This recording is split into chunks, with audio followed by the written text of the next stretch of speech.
बहस में बहुत ज़्यादा धार्मिक प्रतीकों के इस्तेमाल को लेकर भी ये दोनों लोग जो अभी आपको गंभीर दिख रहे हैं, भले लोग हैं, कल शाम को चाय पर मिले थे, बहुत हंसी मजाक भी इनके बीच हुआ था और गलबैयाँ डालते हुए एक तस्वीर भी हुई थी।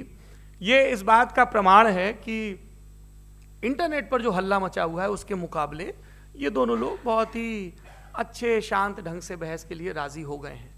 ट्विटर की बातें ट्विटर तक सीमित, एलन मस्क आजकल उसको एक्स कहते हैं। और अब इस बहस की शुरुआत मैं इन विद्वानों का, हालांकि इनको परिचय की जरूरत नहीं, पर हो सकता है, हमें पत्रकारिता में सिखाया जाता है कि नेवर अज्यूम, विज्ञान भी यही कहता है। मुफ्ती शमाइल नदवी साहब इस्लामिक विद्वान, शिक्षाविद हैं, कोलकाता के वाहियान फाउंडेशन के संस्थापक हैं, लखनऊ की प्रतिष्ठित दारुल उलूम नदवतुल उलमा से ग्रेजुएशन किया है, सोशल मीडिया और सार्वजनिक मंचों पर अध्यापन और बौद्धिक कामों में सक्रिय हैं और इस समय इंटरनेशनल इस्लामिक यूनिवर्सिटी मलेशिया से पीएचडी कर रहे हैं। अच्छी बात यह है कि पढ़ाई के साथ साथ ट्रैवल ब्लॉग भी बनाते हैं। पेट्रोनस टावर के सामने का ब्लॉग हमने देखा। हमारे साथ जावेद अख्तर साहब हैं। जावेद अख्तर साहब कवि हैं, शायर हैं, गद्य भी लिखते हैं, फिल्मों के लिए संवाद लिखे हैं, गीत लिखे हैं। इससे इतर ये वैज्ञानिक सोच को लेकर या अपने डिक्लेयर्ड एथिज्म को लेकर भी मुखर रहते हैं और अपने तहीं रैशनैलिटी की बात करते हैं।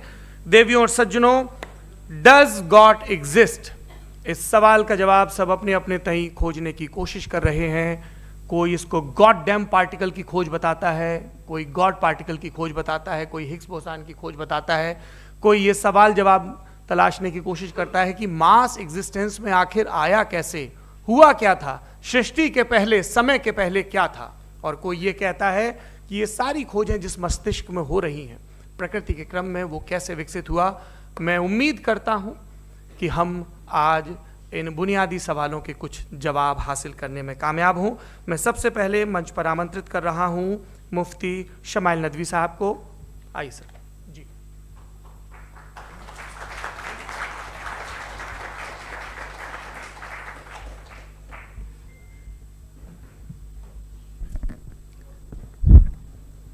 एक आखिरी गुजारिश, आप बोलना शुरू करें, आप लोग प्लीज अपने फोन फ्लाइट मोड पे या साइलेंट मोड पे रखें। एक बार चेक कर लें, कई बार बेध्यानी हो जाती है।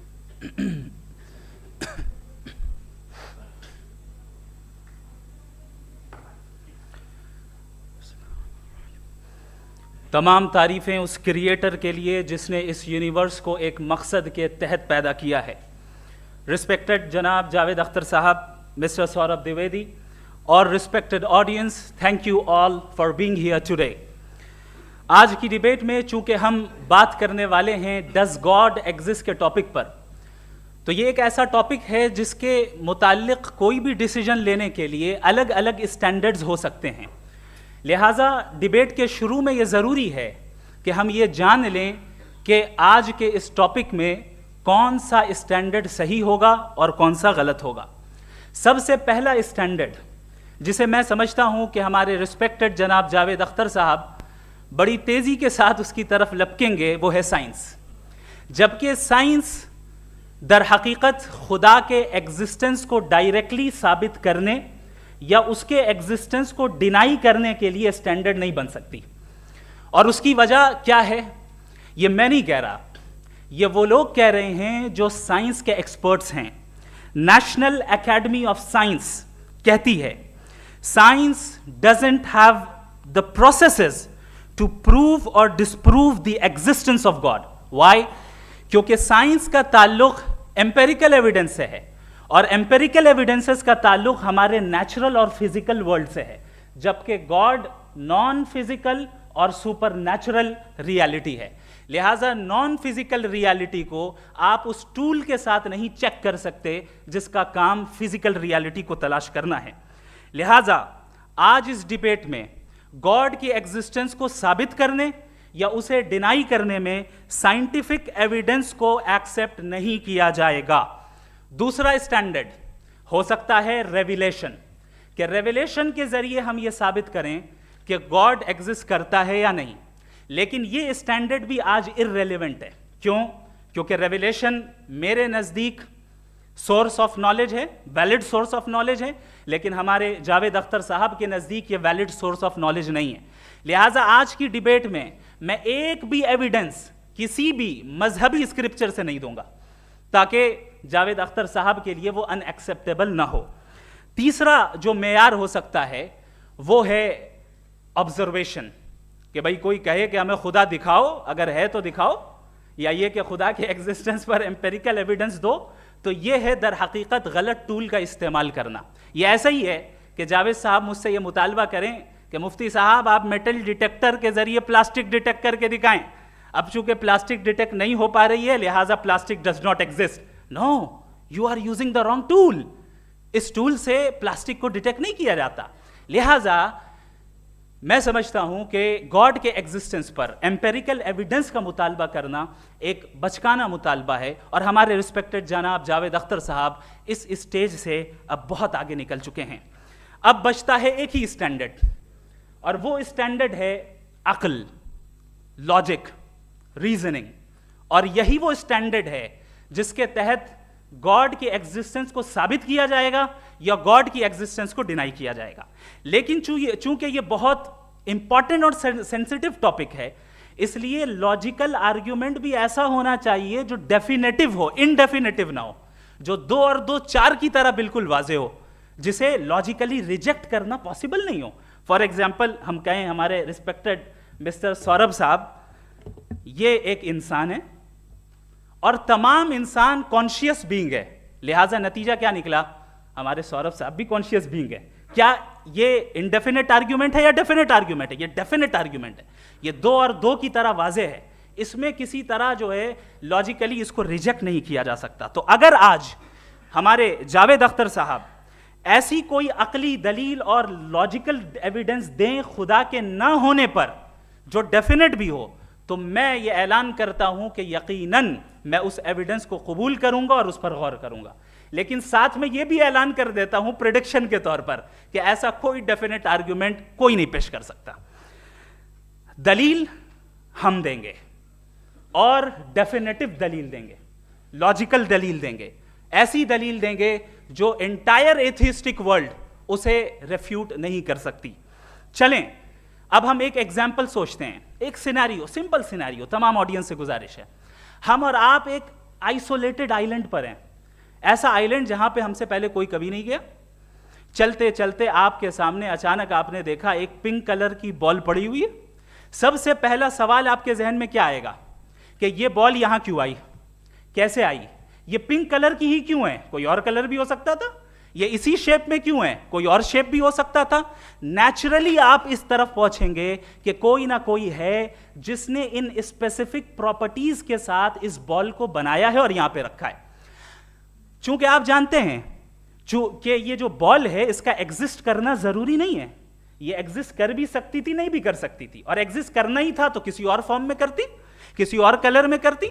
अब आप इस बॉल को एक्सपैंड करते चले जाएं, एक्सपैंड करते चले जाएं, एक्सपैंड करते चले जाएं, यहां तक कि ये बॉल यूनिवर्स के साइज की हो जाए। बताइए कि क्या साइज के बढ़ जाने से सवाल बदल जाएगा? हरगिज नहीं बदलेगा। अभी भी सवाल रहेगा ये यूनिवर्स कहां से आया, इन स्पेसिफिक प्रॉपर्टीज के साथ कहां से आया, क्यों आया, किसने बनाया, यह सवाल उस वक्त भी वैलिड रहेगा। लेकिन यह सवाल अगर हम जनाब जावेद अख्तर साहब से करें तो चूंकि इनका वर्ल्ड व्यू एथिस्टिक है, और सिर्फ इनका नहीं, मतलब जितने भी एथिस्ट हैं और एथिस्टिक वर्ल्ड व्यू को रखने वाले से अगर आप ये सवाल करें कि ये यूनिवर्स कहां से आया, तो इनका जवाब या तो आर्ग्यूमेंट फ्रॉम इग्नोरेंस होगा या डॉगमेटिक होगा। या तो ये कहेंगे कि मुझे नहीं पता कि ये कहां से आया, लिहाजा गॉड डज नॉट एग्जिस्ट, ये आर्ग्यूमेंट फ्रॉम इग्नोरेंस है, या ये कहेंगे कि ये यूनिवर्स खुद ब खुद बन गया। इसका मतलब ये है कि उस बॉल को भी खुद ब खुद बन जाना चाहिए, लेकिन बॉल के ताल्लुक से ये एक्सप्लेनेशन एक्सेप्ट नहीं की जाएगी कि ये खुद ब खुद बन गई, लेकिन यूनिवर्स के ताल्लुक से कर दिया जाएगा। इसे हम दूसरे अल्फाज में डॉगमा भी कह सकते हैं। दूसरी चीज, हमारे जावेद अख्तर साहब जरूर गॉड ऑफ गैप्स की मिसाल भी जरूर देंगे, और मिसाल देंगे कि पहले ज़माने में बिजलियां कड़कती थी तो लोगों ने किसी एक खुदा की तरफ, और बारिश होती थी तो दूसरे खुदा की तरफ मंसूब कर दिया, उनके पास दलील नहीं थी।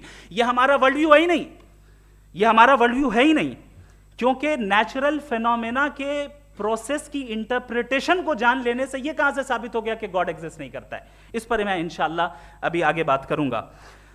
आप हजरात ये भी देखेंगे और मैं ये एक्सपेक्ट करता हूं कि हमारे रिस्पेक्टेड जनाब जावेद अख्तर साहब जरूर इमोशनल आर्ग्यूमेंट्स भी देंगे, जो कि एक लॉजिकल फेलेसी है जब बात आती है ट्रुथ को डिसाइड करने में। क्यों? मिसाल के तौर पर वो कहेंगे कि अगर गॉड है तो ईविल क्यों एग्जिस्ट करता है, जबकि मैं कहता हूं ईविल का एग्जिस्ट करना गॉड के एग्जिस्ट करने की दलील है, उसके खिलाफ नहीं है। चूंकि अगर गॉड है तो हम सब उसके सामने अकाउंटेबल हैं, और अगर हम अकाउंटेबल हैं तो अकाउंटेबिलिटी के लिए ईविल का मौजूद होना जरूरी है, उसके बगैर हम अकाउंटेबल नहीं हो सकते। और अगर हम अकाउंटेबल नहीं हैं तो हम जनाब जावेद अख्तर साहब से पूछेंगे कि आप बताएं कि फिर सफरिंग इस दुनिया में क्यों है? अगर खुदा नहीं है तो सफरिंग क्यों है? और उन लोगों के जज्बे का क्या जिनके अंदर सफरिंग के बाद इंतकाम लेने का जज्बा पाया जाता है और वो इस दुनिया से ऐसे ही चले गए, क्या उनकी सारी तकलीफें बेकार चली जाएंगी? अब आ जाएं उसी एग्जाम्पल की तरफ कि बॉल, मुझसे अगर कोई पूछे इस बॉल को किसने बनाया और या इस एक्सपेंडेड बॉल को किसने बनाया, मैं कहूंगा कि चूंकि ये यूनिवर्स और इस यूनिवर्स की तमाम चीजें कॉन्टिंजेंट हैं। कॉन्टिंजेंट होने का मतलब ये होता है कि जो अपने एग्जिस्टेंस पे किसी के ऊपर डिपेंड करती हो, तो जाहिर है ये यूनिवर्स कॉन्टिंजेंट है। और अगर कोई चीज कॉन्टिंजेंट नहीं है तो मैं रिक्वेस्ट करूंगा कि मुझे दिखा दें कि कौन सी चीज यूनिवर्स में कॉन्टिंजेंट नहीं है, हम भी जरा गौर कर लें और हम भी देख लें। और जब कॉन्टिंजेंट चीजें मौजूद हैं तो फिलोसोफर्स की इस्तिलाह के मुताबिक, हम उस टर्मिनोलॉजी के मुताबिक हम उस जगह तक पहुंचते हैं और उस हस्ती तक पहुंचते हैं जिसे नेसेसरी बीइंग कहा जाता है, कि ये वो नेसेसरी बीइंग है जिसका मौजूद ना होना नामुमकिन हो। क्योंकि अगर ये मौजूद ना हो तो सारी चीजें एग्जिस्टेंस में आएंगी ही नहीं, और ये सारी कॉन्टिंजेंट चीजें उसी के ऊपर डिपेंड करती हैं।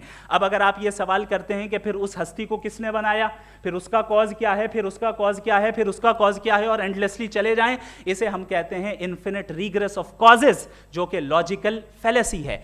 कॉन्सेप्चुअली इन्फिनिटी पॉसिबल है। मिसाल के तौर पे न्यूमेरिकल्स 1 2 3 गिनते चले जाएं, इन्फिनिट नंबर्स हैं। मैं कॉन्सेप्चुअली बात नहीं कर रहा, प्रैक्टिकली रियलिटी में साबित करके दिखाएं कि infinite regress of causes possible हैं या नहीं। अगर पॉसिबल हैं तो हम मान लेंगे, मिसाल दे दें, और पॉसिबल नहीं है तो एक ही ऑप्शन बचता है जिसे हम कहते हैं नेसेसरी बीइंग। ऐसी नेसेसरी बीइंग जो इंडिपेंडेंट है, क्योंकि अगर वो डिपेंडेंट हुई तो वो नेसेसरी नहीं रहेगी। ऐसी इंडिपेंडेंट बीइंग जो इटर्नल है, अगर वो इटर्नल नहीं होगी, उसकी बिगिनिंग होगी तो वो खुद कॉन्टिंजेंट है। ऐसी बीइंग जो पावरफुल है, क्योंकि कॉन्टिंजेंट को एक्चुअलाइज करने के लिए पावर चाहिए। ऐसी बीइंग जो इंटेलिजेंट है और नॉलेजेबल है, क्योंकि ये यूनिवर्स स्पेसिफिक फॉर्म और स्पेसिफिक लॉज ऑफ नेचर के तहत प्रिसाइजली चल रहा है। Thank you. थैंक यू मुफ्ती साहब। मैं इन दलीलों के बाद जावेद अख्तर साहब से गुजारिश करूंगा, आप बैठ के बोलना चाहेंगे या बाहर? जी।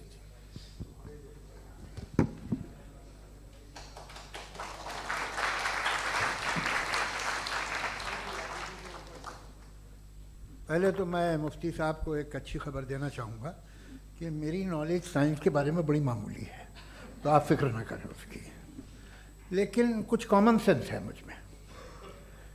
देखिए, ये खुदा का तस्वुर कोई नया तस्वुर नहीं है, ये सदियों से रहा है।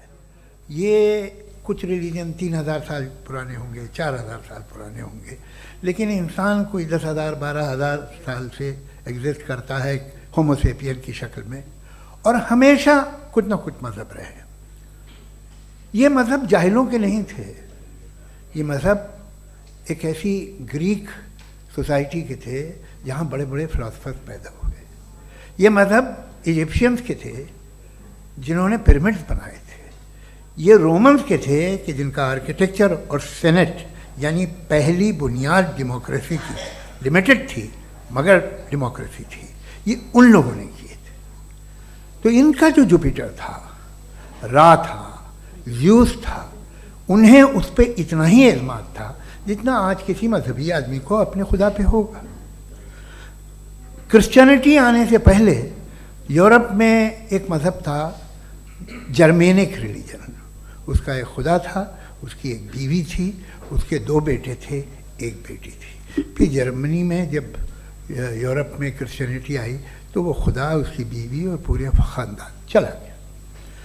तो हमने, अगर हम हिस्ट्री देखें तो खुदा जो हैं वो ज़्यादातर फ़ानी है, वो हमेशा रहे नहीं, और वो जो लोग इन्हें मानते थे उनको आप कहें वो तो जाहिल थे, उन्हें तो कुछ पता ही नहीं था। ऐसा नहीं है, वो अपने वक्त में बड़े काबिल लोग थे और अपने वक्त में उन्होंने बड़े बड़े काम किए हैं, फिलोसफर्स थे, साइंटिस्ट थे, लेकिन उनका मज़हब कहाँ गया, उनके खुदा कहाँ गए? आज जो खुदा हैं दुनिया में लोग उन्हें मानते हैं। आपको क्या मालूम कि कितने बरसों के बाद क्या होने वाला है? हम यूरोप में देखते हैं तो चर्च खाली हैं। तो वक्त के साथ चीज़ें बदलती हैं। जहाँ तक इसका ताल्लुक़ है मज़हबों का, हर मज़हब आपसे एक चीज़ मांगता है, फेथ। ये फेथ क्या चीज़ होती है? What is the difference between faith and belief? ये तो बहुत ही अहमकाना बात होगी कि कोई आदमी कहे साहब अगर खुदा है तो मुझे दिखाइए। ये तो जाहिलाना बात हुई। मैंने तो नॉर्थ पोल नहीं देखा है, मगर मैं मानता हूँ कि नॉर्थ पोल है। मैं क्यों मानता हूँ? इसलिए कि अगर ये दुनिया राउंड है तो उसका कोई टॉप होगा। कुछ लोग हैं जो वहाँ गए भी हैं, कॉमन सेंस कहता है कि ऐसा होगा, सबूत है, गवाह है, रीज़न है। तो ये मेरा फेथ नहीं है। तो फेथ में और बिलीफ में डिफरेंस क्या है? जो मजहब मांगता है आपसे, हर मजहब फेथ मांगता है। फेथ का मतलब ये है कि ना कोई गवाह हो, ना कोई सबूत हो, ना कोई रैशनल हो, ना कोई लॉजिक हो, ना कोई प्रूफ हो, मगर तुम एक बात को मानो। ये है फेथ। वरना बिलीफ होता। अगर इसमें कुछ भी सबूत होते, गवाह होते, तो फिर इसे आप बिलीफ कहते। जैसे मेरा बिलीफ है कि नॉर्थ पोल है, मेरा फेथ थोड़ी है। फेथ इन तमाम शर्तों को रद्द करता है। तो फिर स्टुपिडिटी क्या है? अगर मैं एक बात ऐसी मानूं जिसकी ना कोई लॉजिक है, ना कोई रैशनल है, ना कोई प्रूफ है, ना कोई गवाह है, ना कोई सबूत है, और मैं उसे मानूं, तो ये स्टुपिडिटी हुई। इसे ही भाई कल को मैं यकीन कर लूं कि एलॉन मस्क जो है मेरा भाई है, तो मुझे इंतहाई खुशी होगी, सुकून भी बहुत मिलेगा मुझे।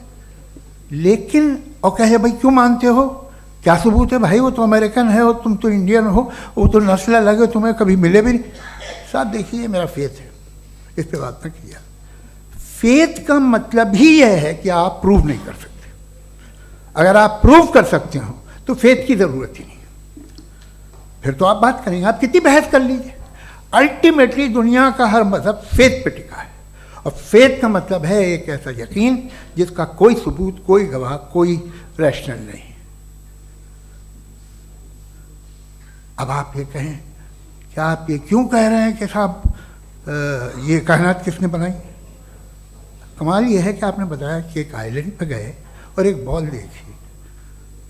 आपने ये नहीं कहा कि आइलैंड किसने बनाया, आपको सिर्फ बॉल पे हैरत हुई।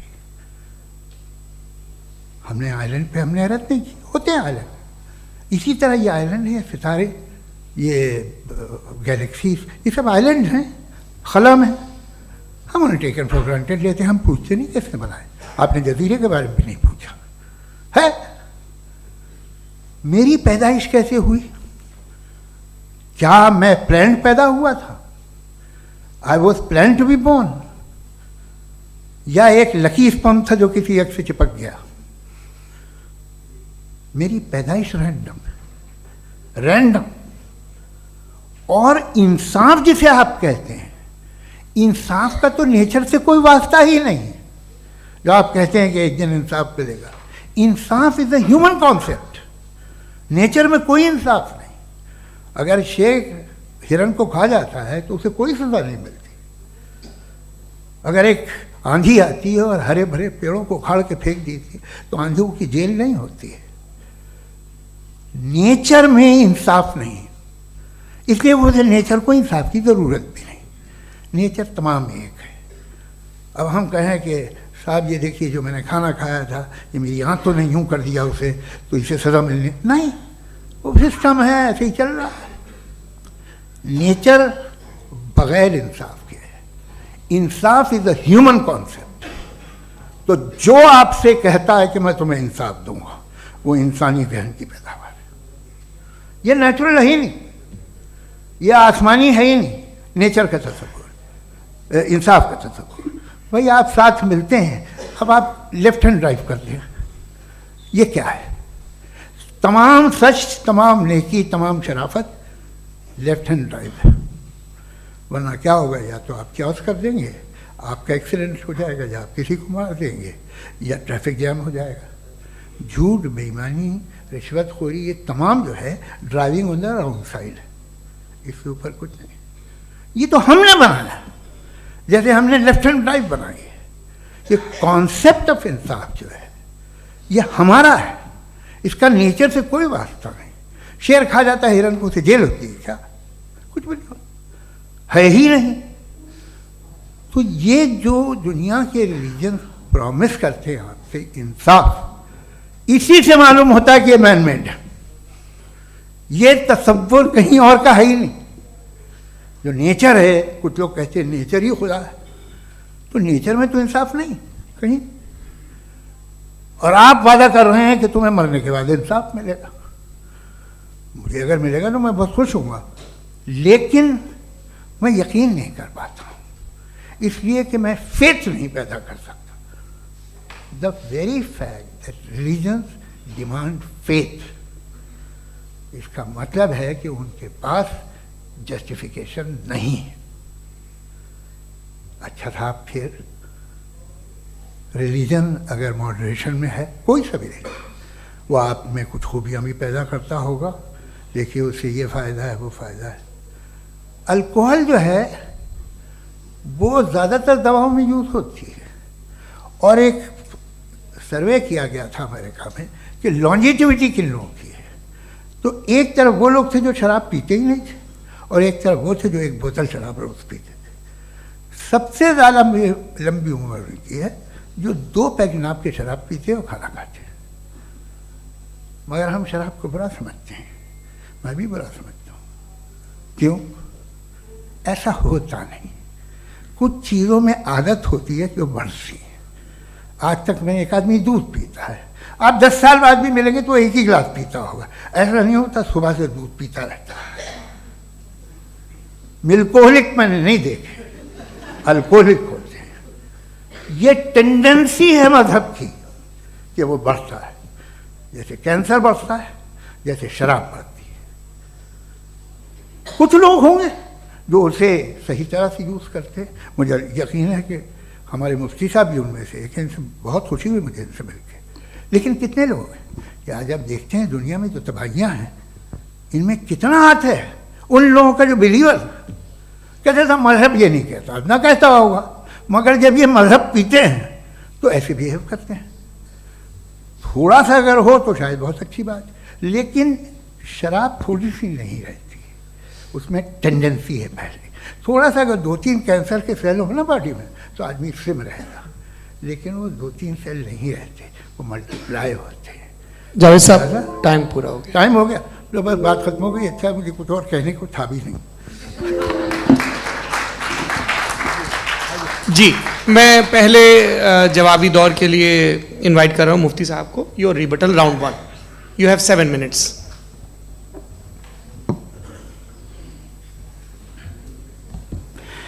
Thank you very much Javed साहब, आपकी बात को सुनकर बड़े महजूज हुए हम लोग। महजूज, do you understand? We enjoyed. Okay, अब थोड़ा सा लॉजिकली उसको हम लोग देखते हैं। दरअसल हम लोगों ने कल गुजारिश की थी मुफ्ती साहब से भी, जावेद साहब से भी, कि हिंदुस्तानी ज़बान आम फहम सबको समझ में आ जाए, और जहाँ कहीं आप मुश्किल शब्द इस्तेमाल करें वहाँ बताते भी चलें। Thank you. तो सबसे पहले हमारे रिस्पेक्टेड जावेद साहब ने हवाला दिया कि खुदा फ़ानी है। कितने मजहब आगे चले गए, किसी ने जुपिटर को खुदा माना, किसी ने किसी को माना। मैं कहता हूँ जिसने कॉन्टिंजेंट चीज़ को खुदा माना, गलत माना, वो खुदा ही नहीं, वो खुदा ही नहीं है। हम तो नेसेसरी बीइंग को साबित करने बैठे हैं, वो नेसेसरी कॉज जो इटरनल है, जो अबदी भी है और अजली भी है। हम किसी और को साबित करने नहीं बैठे। दूसरी चीज उन्होंने कहा कि फेथ एंड बिलीफ, ये एक ऐसी डेफिनेशन है फेथ की जो इन्होंने पहली मर्तबा पेश की है, या माफ कीजिएगा, इन्होंने पहली मर्तबा पेश नहीं की है, रिचर्ड डॉकिंस ने पहली मर्तबा पेश की है। मुझे मालूम है ये सोर्स कहां से है। एपिस्टेमोलॉजिकली फेथ और बिलीफ का फर्क आप इस तरह नहीं कर सकते सर। फेथ सही भी होता है, गलत भी होता है, बिलीफ सही भी होता है, गलत भी होता है। जो लॉजिक, रीजन और एविडेंस से बैक्ड होगा वो फेथ सही होगा। और आप जिस फेथ की बात कर रहे हैं कि इलॉजिकल है और उसके पीछे नहीं है, तो we are on the same page. हम नहीं मानते उस फेथ को, जो फेथ ऐसा हो जिसके पीछे कोई लॉजिक ना हो, एविडेंस ना हो, हम नहीं मानते। हम तो उस फेथ के कायल हैं जिसके पीछे लॉजिक हो और एविडेंस हो। तो बिलीफ सही भी होता है, गलत भी होता है, फेथ भी सही होता है और गलत भी होता है। तो आज फेथ और बिलीफ के डिफरेंस पे बात नहीं हो रही है। आज आप चाहे फेथ एक्सेप्ट कर लें या बिलीफ एक्सेप्ट कर लें, आज ये बात होगी कि ट्रूथ क्या है, चाहे ट्रू बिलीफ सही है या ट्रू फेथ सही है, और फॉल्स फेथ क्या है और फॉल्स बिलीफ क्या है, बात इस पे हो रही। दूसरी चीज इन्होंने पूछा, स्टुपिडिटी फिर क्या है? अगर फेथ रिलीजन स्टुपिडिटी नहीं है तो और क्या है? चूंकि फेथ का मुतालबा करते हैं तो स्टुपिडिटी क्या है? मैं कहता हूं स्टुपिडिटी एथिज्म है। उसकी वजह यह है कि आप एक सड़क पे जा रहे हो और आप किसी गार्डन में जाएं और देखें वहां लिखा है फूलों के साथ I love Javed Akhtar and I really do, I love you sir. So जब आप वहां पर पहुंचे तो वहां पहुंचकर अब ये बताएं, क्या आप ये कहेंगे wow what a natural selection? ये क्या नेचुरल सिलेक्शन है? नहीं, ये प्रिसाइजली डिजाइंड है, इसके पीछे डिजाइनर है। लिहाजा अगर कोई एक ऐसी कॉमन सेंस की बात को कबूल नहीं कर रहा है कि यूनिवर्स जो इतने प्रिसाइजली काम कर रहा है, हम कह दें कि खुद ब खुद बन गई, मैं समझता हूं इससे बड़ी स्टुपिडिटी और कुछ नहीं है। ये रैशनल चीज है। फिर हमारे सर ने कहा कि आपने बॉल पे फोकस किया, आइलैंड पे फोकस नहीं किया। अरे आइलैंड को किसने बनाया यही समझाने के लिए तो बॉल की मिसाल दे रहा हूं।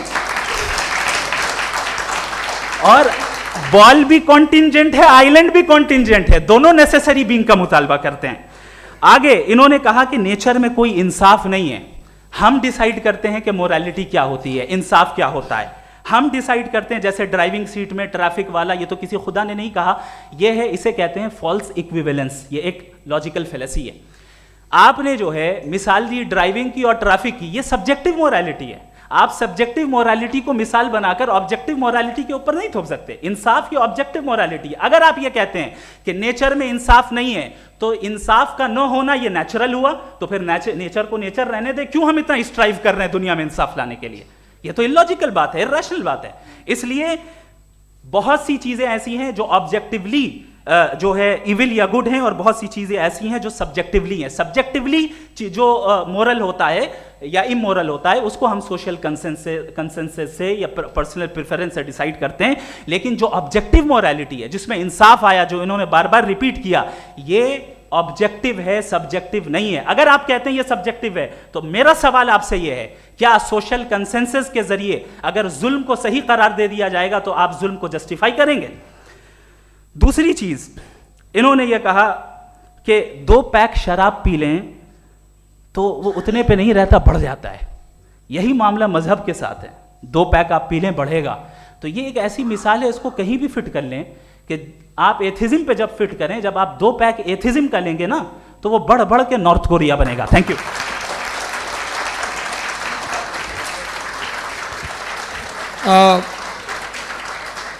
फर्स्ट राउंड के रिबटल के लिए मैं जावेद साहब को इनवाइट कर रहा हूं। आपके पास 7 मिनट का वक्त है, रीसेट कर दीजिएगा प्लीज।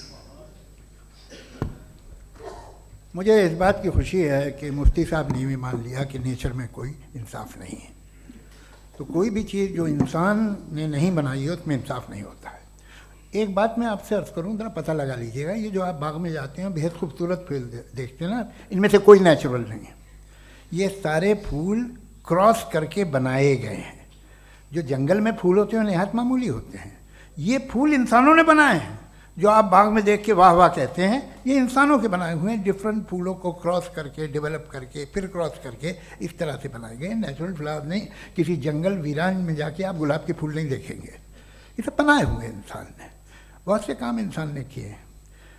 बाकी है कि आपने मेरी एक बात का जवाब नहीं दिया, जिससे मुझे शिकायत है कि फेथ क्या है और आप फेथ मांगते क्यों हैं मुझसे? आप तो लॉजिकल हैं, आपके पास तो सारे रैशनल्स हैं, आपके पास सारे सबूत हैं, तो आपको फेथ की डिमांड क्यों करते हैं कि भाई तुम सरेंडर कर दो और सवाल मत करो? कोई मजहब सारे सवाल करने की इजाज़त नहीं देता है और मना करता है कि ज़्यादा सवाल ना करो, बहक जाओगे तुम।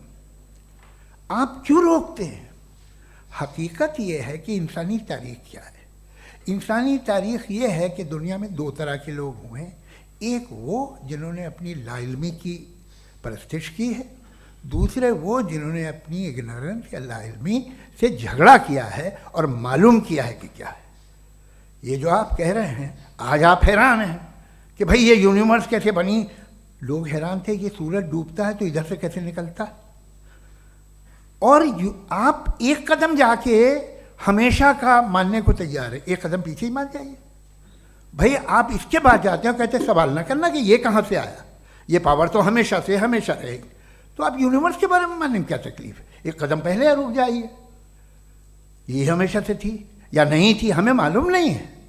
और ये कहना कि हमें मालूम नहीं है, कमाल ये है कि दुनिया के सारे मजहब सब जानते हैं ये दुनिया कैसे बनी थी, कैसे मिटेगी, मरने के बाद क्या होगा, इनको सब इल्म है। इनको किसी को डायनासोर होते थे पहले ये नहीं पता था, किसी को नहीं पता।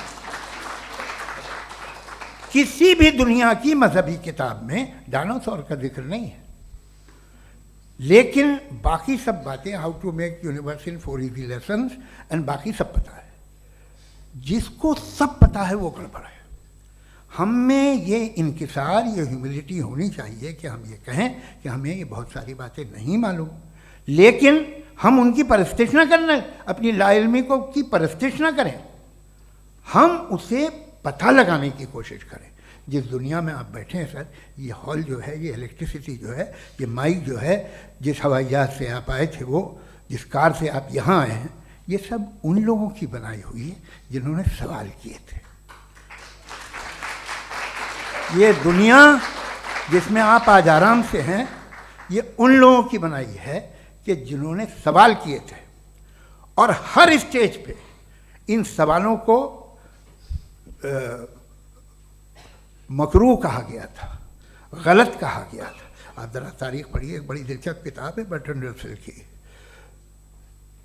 जिसमें उसने रिलीजन एंड साइंस कि कब से रिलीजन जो है साइंस के अगेंस्ट है।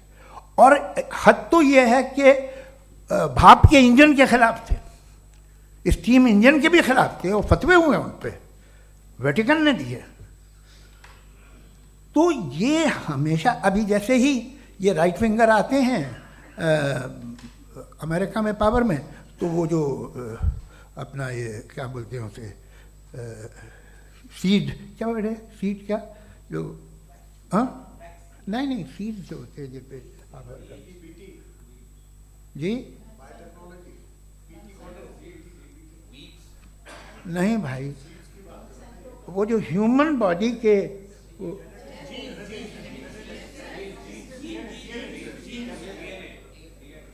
उस पर रिसर्च बंद हो जाती है, रिपब्लिकन नहीं करने देते।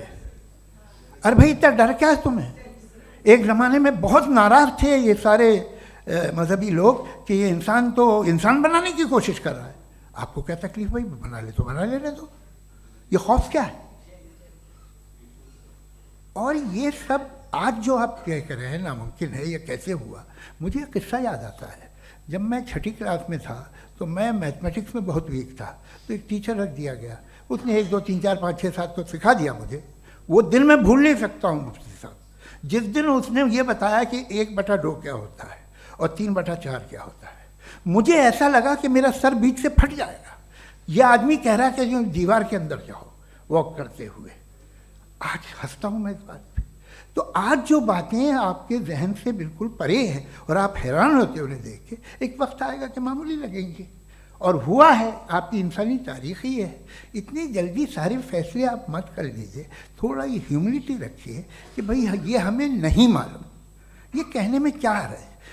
ये यूनिवर्स कहाँ तक फैली, ये कब से है और कब तक रहेगी, हमें नहीं मालूम। आपने फैसला कर लिया कब बनी। ये आपके हिसाब से कोई 14 बिलियन ईयर बनी जो समझा जाता है। उससे पहले हजारों करोड़ों अरबों साल तक खुदा बैठा क्या कर रहा था? खामोश बैठा था, ऐसे ही जमाइयाँ ले रहा था। फिर उसे आइडिया है, यार एक काम करते, वक्त अच्छा गुजर जाएगा, यूनिवर्स बनाते। सोचिए,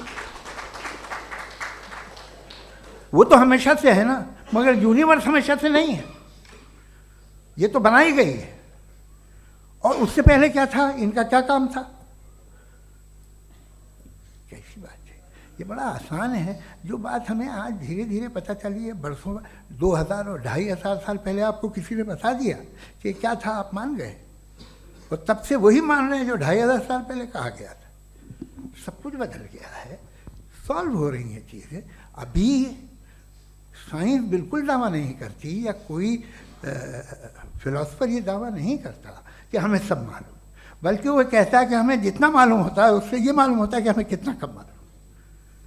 तो हम अपनी जहालत से लड़े, उसकी परस्तिश न करें। जी, टाइम है। Thank you so much.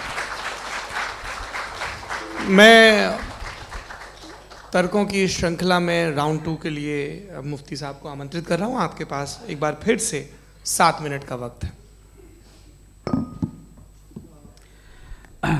शुक्रिया। जनाब जावेद अख्तर साहब कई मर्तबा दोहरा रहे हैं कि फेथ का मतलब बताइए, फेथ का मतलब बताइए। मैंने बता दिया, फेथ सही भी होता है, गलत भी होता है। और आज हम फेथ पे बात नहीं कर रहे, हम ट्रुथ और डज गॉड एग्जिस्ट पे बात कर रहे हैं। क्या डज गॉड एग्जिस्ट, ये ट्रुथ यानी गॉड है या नहीं है, इसमें से दोनों ट्रुथ क्या है। अब आप उसे फेथ कह लें, बिलीफ कह लें, नॉट माई बिजनेस। उसके बाद आपने कहा कि भाई सवाल करने से मजहब रोकता है। मैं कहता हूं जो रोकता है वो रोकता होगा, मैं नहीं रोकता, बल्कि सवाल करें, सवाल करना चाहिए। सवाल कर करके तो हम आगे बढ़ते हैं, तरक्की करते हैं, और इसीलिए मैं आज यहाँ पे आया हूँ। लेकिन सवाल सिर्फ खुदा से नहीं होगा, आपसे भी होगा। सवाल एथिज्म से भी होगा, सवाल सिर्फ मजहब से नहीं होगा, सबसे होगा। और आज मैं सवाल करूंगा और उम्मीद है कि आप जवाब देंगे। अभी तक आपने वैसे कॉन्टिंजेंसी आर्गुमेंट का कोई जवाब नहीं दिया। चलें, आपने कहा यूनिवर्स के बारे में इटर्नल क्यों नहीं बोल देते। ये चूंकि लॉजिकली पॉसिबल ही नहीं है कि यूनिवर्स इटर्नल हो। यूनिवर्स एक कॉन्टिंजेंट चीज है जो टाइम एंड स्पेस के पाबंद है, टाइम एंड स्पेस से बाउंड है। जो टाइम एंड स्पेस से बाउंड होगा वो कॉन्टिंजेंट होगा, जो कॉन्टिंजेंट होगा वो उसकी बिगिनिंग हुई होगी, जिसकी बिगिनिंग हुई होगी वो इटर्नल नहीं हो सकता। ये तो कॉमन सी बात है। आपने कहा कि किसी मजहबी किताब में डायनासोर का जिक्र नहीं है। अफसोस कि आज तक किसी मैथमेटिक्स की किताब में मुझे डायनासोर का जिक्र नहीं मिला। तो इसका मतलब मैथमेटिक्स की किताब बेकार है? नहीं, उसका वो टॉपिक नहीं है। रेवलेशन का और मजहबी किताबों का टॉपिक ये नहीं है कि आपको आके बताए साइकिल कैसे बनाते हैं, या आकर ये बताएं कि जो है डायनासोर कब था। वो तो मोरालिटी सिखाने आया है, गॉड के बारे में बताने आया, नॉन फिजिकल रियलिटी की हकीकत को सिखाने के लिए आया। रिलीजियन साइंस को रोकता है? नहीं रोकता। अगर रोकता है तो गलत करता है। रिलीजियन साइंटिज्म को रोकता है, जिसमें हमारे जावेद साहब मुब्तला हैं। साइंस और साइंटिज्म में फर्क है। साइंटिज्म यह है कि आप समझें कि साइंस और साइंटिफिक मेथोडोलॉजी ये नॉलेज को हासिल करने का वाहिद सोर्स ऑफ नॉलेज है। यह है साइंटिज्म। हम इसे रिजेक्ट करते हैं। हम साइंस को तो तरक्की करते हैं, भाई आप हमारी पूरी तारीख कर लें, पढ़ लें तो आपको पता चल जाएगा। बहरहाल ये अलग टॉपिक है। उसके बाद इन्होंने एक लफ्ज़ कहा, वेटिकन ने फतवा दिया। वेटिकन का फतवे से कोई ताल्लुक नहीं है, दोनों कॉन्ट्राडिक्टरी अल्फाज हैं। उसके बाद उन्होंने कहा कि भाई हमें नहीं मालूम। अगर नहीं मालूम तो क्लियरली कह देना कि नहीं मालूम है, इसमें क्या हरज है। तो वही तो मैं कह रहा हूं ना कि आप कह दें कि नहीं मालूम, लेकिन क्लेम क्यों कर रहे हैं कि गॉड एग्जिस्ट नहीं कर रहा है। आप कह दें नहीं मालूम है, हो सकता है हो सकता ना हो, लेकिन आप क्लेम कर रहे हैं। The moment you say God does not exist, this is a claim, and now the burden of proof is upon you too, जैसे हमारे ऊपर है। और क्यों है मैं बताता हूं, क्यों है ये भी मैं बताता हूं। फिलोसॉफिकली जो क्लेम होता है ना, सिर्फ ये नहीं होता कि इंसान कहे पॉजिटिव क्लेम करे और नेगेटिव क्लेम करे तो बर्डन ऑफ प्रूफ नहीं है। आप मिसाल के तौर पे मैं कहूं कि फुला उस कमरे में कोई नहीं है, मैंने एक नॉलेज का क्लेम किया है। उस कमरे में कोई नहीं है, मैंने एक नॉलेज का क्लेम किया। या तो मैं कहूं मुझे नहीं पता, हो भी सकता है नहीं भी हो सकता है, this is not a claim. लेकिन जब मैं कह रहा हूं कि वहां कोई नहीं है, या मैं कह रहा हूं वहां कोई है, दोनों क्लेम है और दोनों के ऊपर बर्डन ऑफ प्रूफ है। हमारे ऊपर भी बर्डन ऑफ प्रूफ है। मैंने कंटिंजेंसी आर्ग्यूमेंट दिया, इसे तोड़कर दिखाइए। आखिरी चीज, इन्होंने कहा कि खुदा दुनिया बनाने से पहले 150 साल पहले या करोड़ों साल पहले क्या कर रहा था। अरे हजरत, चलें बहरहाल मैं जवाब दे देता हूं। आप हमारे रिस्पेक्टेड पर्सनालिटी हैं, अगर आप नहीं होते तो मैं इसे एंटरटेन ही नहीं करता।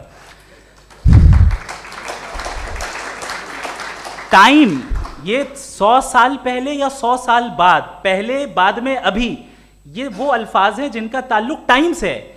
टाइम शुरू ही हुआ है यूनिवर्स की बिगिनिंग के बाद, तो उसके पहले खुदा क्या कर रहा था? सवाल इलॉजिकल है, ये फेलेसी है। यानी आप ये कह रहे हैं कि यूनिवर्स के बनने से पहले खुदा क्या कर रहा था? टाइम के बनने से पहले, पहले का ताल्लुक टाइम से, टाइम उस वक्त था ही नहीं, तो ये सवाल ही इनवैलिड है खुदा के ताल्लुक से। दूसरी चीज, आर्ग्यूमेंट ऑफ कंटिंजेंसी जो मैंने आपके सामने पेश की है, आपने बार बार ये प्रूफ किया और ये कह रहे हैं कि गॉड ऑफ गैप्स।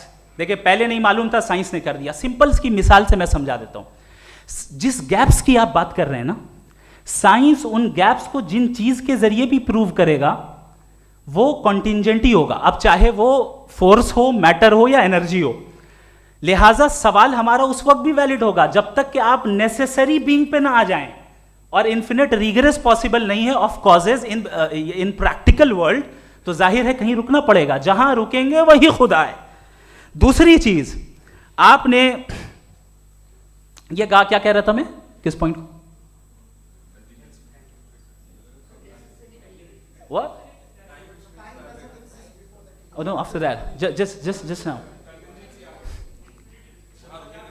हाँ, जहां रुकेंगे वही खुदा है। बहरहाल, तो टाइम का जिक्र हो गया, गॉड ऑफ गैप, सॉरी, या इसकी एक मिसाल आप ले लें। एक कार है, एक साहब ने देखा कि भाई कार जो है उसके व्हील्स कितने अच्छे लगे हुए हैं सही जगह पे, स्टीयरिंग जो है कितने अच्छे जगह पे लगी हुई है, और सीट्स कितने वेल डिजाइंड है, कितनी प्रिसाइजली ये कार काम कर रही है, तो जरूर कोई ना कोई इसे क्रिएट किया है, किसी ने क्रिएट किया है। अब जावेद साहब आए और कहे, अरे जनाब बोनेट खोलिए, इसमें इंजन है, इंजन इस कार को चला रहा है, hence prove no one has created the car. This is illogical, this is irrational. आपने इंजन के जरिए उस गैप को तो साबित किया, लेकिन क्या उससे कार की जो क्रिएशन है और उसका जो क्रिएटर है ये इम्पॉसिबल हो जाए? ऐसा पॉसिबल है? उसका सवाल खत्म हो जाए, ऐसा पॉसिबल है? नहीं। आपने गैप्स को फिल करके, कॉन्टिंजेंट चीजों से गैप्स को फिल करके हमारे ऑब्जर्वेशन को और ब्रॉड कर दिया। अब हमें और पता चल गया कि ये जो कार है इसका सिस्टम कितना ज्यादा कॉम्प्लेक्स है। पहले कम समझते थे, अब कॉम्प्लेक्सिटी और ज्यादा वाजे हो गई। अब हमें समझ में आ रहा है कि हमारी सर्टेनिटी और बढ़ गई कि जरूर इस कार को किसी ना किसी ने बनाया। यही मामला यूनिवर्स का है। साइंस हमेशा फिजिकल वर्ल्ड की चीजों को ही फिल करती जाएगी और फिजिकल चीजों से ही करती जाएगी, चूंकि एम्पेरिकल एविडेंस का ताल्लुक फिजिकल वर्ल्ड से है। आप साइंस के जरिए मेटाफिजिकल रियलिटी को कभी साबित नहीं कर सकते। ये रॉन्ग टूल का इस्तेमाल करना है। ये वही काम है कि आप मेटल डिटेक्टर से प्लास्टिक डिटेक्टर करने चलें, जो कि जाहिर है सही नहीं है। Thank you.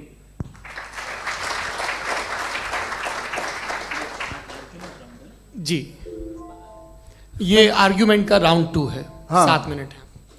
पहले तो मैं आपसे अर्ज करूं कि आपने कहा कि जब कायनात ही नहीं थी तो वक्त भी नहीं था, कुछ भी नहीं था। कैसे नहीं था? खुदा था। एक एग्जिस्टेंस तो था ना खुदा का। तो जब खुदा था तो वक्त भी होगा। ऐसा नहीं है कि कुछ भी नहीं था, खुदा था। अच्छा, बाकी ये कि आपने कहा साहब आप साबित कीजिए, आपके पास भी लॉजिक है, मेरे पास भी लॉजिक है। आप मेरा जिम्मेदारी नहीं है साबित करना कि खुदा है। बर्टन रसल ने बड़ी अच्छी बात कही। बर्टन रसल ने बड़ी अच्छी बात कही। मैं आपसे अगर ये दावा करूं कि एक चाय की केतली मरीख के चारों तरफ घूम रही है, मार्स के चारों तरफ, तो यह आपका काम नहीं है कि आप साबित करें कि कोई चाय की केतली नहीं है। ये मेरा काम है, मैंने दावा किया है। ये दावा तो मजहबी लोग करते हैं कि खुदा है। मैं क्यों साबित करूं कि नहीं है? जब तक आप मुझे कन्विंस नहीं कर देंगे मैं नहीं मानूंगा। आपकी जिम्मेदारी है, मेरी जिम्मेदारी नहीं है। दोयम ये कि ये जो आप कह रहे हैं, जो गैप्स हैं, ये गैप जब जब किसी मजहब को चैलेंज करते हैं, जब ऐसा कोई बात आती है तो हंगामा हो जाता है कि जब वो चैलेंज करें किसी फेथ को। ये तमाम साइंस जो है इसे मुख्तलिफ जगहों पे मुख्तलिफ वक्तों में मजहब ने रोकने की कोशिश की है। ये किताब है religion and science, Burton Russell की, पढ़िएगा, अच्छी लगेगी आपको। तारीख ही है साइंस, मजहब की। साइंस से उसका यही रिश्ता है। अच्छा, अब ये हम सोचें कि बहरहाल ये वजूद जो है मजहब और ये बिलीव इन गॉड इंसान को बेहतर बना देता है। तो एक काम कीजिए, हिंदुस्तान वर्ल्ड का नक्शा लीजिए और मार्क कीजिए कि रिलीजन कहाँ कहाँ ज़्यादा है। कहाँ कहाँ, चाहे वो लैटिन अमेरिका हो या मिडल ईस्ट हो या फार ईस्ट हो या हिंदुस्तान के वो इलाके जहाँ मजहबियत ज़्यादा है। रख दीजिए नक्शा अलग। अब दूसरा नक्शा कि कहाँ कहाँ नाइंसाफ़ी, रिप्रेशन, औरतों के हुकूक की पामाली, जुल्म, डिक्टेटरशिप कहाँ है, नक्शा एक ही होगा। तो आप मुझे बताएं कि जो इसका तरकीब इस्तेमाल क्या है, खुदा का तरकीब इस्तेमाल तो बताइए। आप छोटी सी दवा सड़क पे बेचते हैं उसकी भी तरकीब इस्तेमाल बताते हैं। इसके इस्तेमाल से तो फ़ायदा नहीं हुआ किसी को। जो सारे के सारे ख़राब मुल्क हैं, ख़राब समाज है, वो सारे जुल्म खुदा के नाम पे करते हैं। वो गलत करते हैं, सही करते हैं, मुझे क्या लेना देना उससे। इस्तेमाल से मालूम होता ना। एक विस्की की बोतल कभी शायद देखी हो आपने, लाल रंग की होती है, उस पर रोशनी और छपड़ा इंतहाई खूबसूरत लगती है, क्या बिगाड़ रही है किसी का। उसका इस्तेमाल गलत है, इसलिए आप उसे नापसंद करते हैं। इसका इस्तेमाल गलत है, इस तसव्वुर का इस्तेमाल ही गलत है और हमेशा से गलत हुआ है। आप देख लीजिए, इंसानी तारीख देख लीजिए, आज देख लीजिए, हिंदुस्तान देखिए, दुनिया देख लीजिए क्या हो रहा है। इसे कैसे इस्तेमाल कर रहे हैं। फेथ वाले लोग क्या फेयर हैं, जस्ट हैं, जो अपने खुदाओं पे यकीन रखते हैं, वो किस तरह के लोग हैं। वो लोगों को इंसाफ देते हैं, वो बेहतर इंसान बने। तो इस दवा का फ़ायदा क्या है। चलो बहुत फ़ायदा हो रहा तो मैं इस्तेमाल कर लूँगा, मुझे तो इस दवा का कोई फ़ायदा दिखता ही नहीं। मुझे तो ऐसा लगता, मैं एक और बात बताऊँ, अगर कोई आदमी मजहबी है और अच्छा आदमी है तो मैं उसकी बहुत इज्जत करता हूँ, इसलिए कि मेरा ख्याल है मजहबी आदमी का अच्छा होना मुझसे अच्छा होने से ज़्यादा मुश्किल है। भाई हर चीज़ की एक लिमिट है। आप इतना भाग सकते हैं, इतना नहीं भाग सकते, इतना वज़न उठा सकते, इतना नहीं उठा सकते, इतना दूर देख सकते हैं, इतना दूर नहीं देख सकते। उसी तरह कॉमन सेंस कहता है कि आप में नेकी का भी एक कोटा होगा। अब आप अगर सुबह जाते हैं अपनी इबादत गाह और इबादत करते हैं तो बाहर निकलते हैं तो आप तो यही महसूस करते हैं कि आपने एक बहुत अच्छा काम किया, आपकी नेकी का एक बहुत बड़ा कोटा खर्च हो गया जिससे किसी का कोई फ़ायदा नहीं हो। मैं तो नहीं जाता हूँ तो मुझे तो किसी को खाना खिलाना पड़ेगा, किसी बेवा की मदद करनी पड़ेगी। मैं अपना कोटा कैसे कंज्यूम करूँ। आप अपना कोटा, सारे मजहबी लोग इंतहाई यूजलेस कामों में यूज़ करते हैं। उसके बाद भी अगर आप में बच्ची है थोड़ी सी शराफत तो भाई वाह क्या बात है।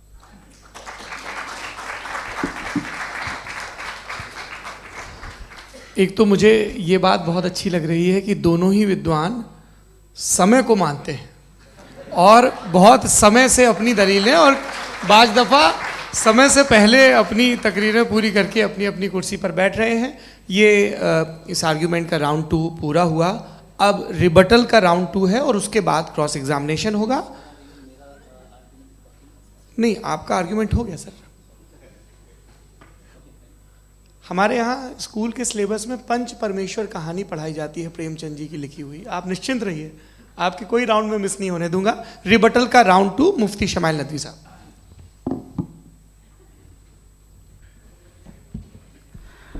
असल में जो हकीकी प्रॉब्लम है, असल प्रॉब्लम है वो ये है कि जावेद साहब के पास कॉन्सेप्ट ऑफ गॉड क्लियर नहीं है। इन्होंने कहा कि कायनात से पहले खुदा तो था, तब भी तो टाइम होगा। ये खुद कायनात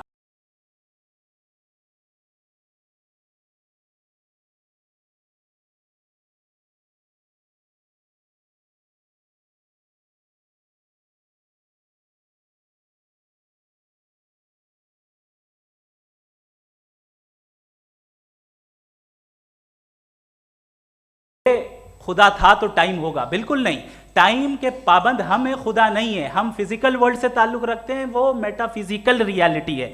दूसरी चीज़ इन्होंने मिसाल दी कि चाय की केतली हवा में घूम रही होगी, और पता नहीं शायद वो बर्टन रसल का उन्होंने हवाला दिया। बहरहाल यही प्रॉब्लम है। प्रॉब्लम यही है कि हम चीज़ों के दरमियान डिफ्रेंशिएट नहीं कर पाते हैं।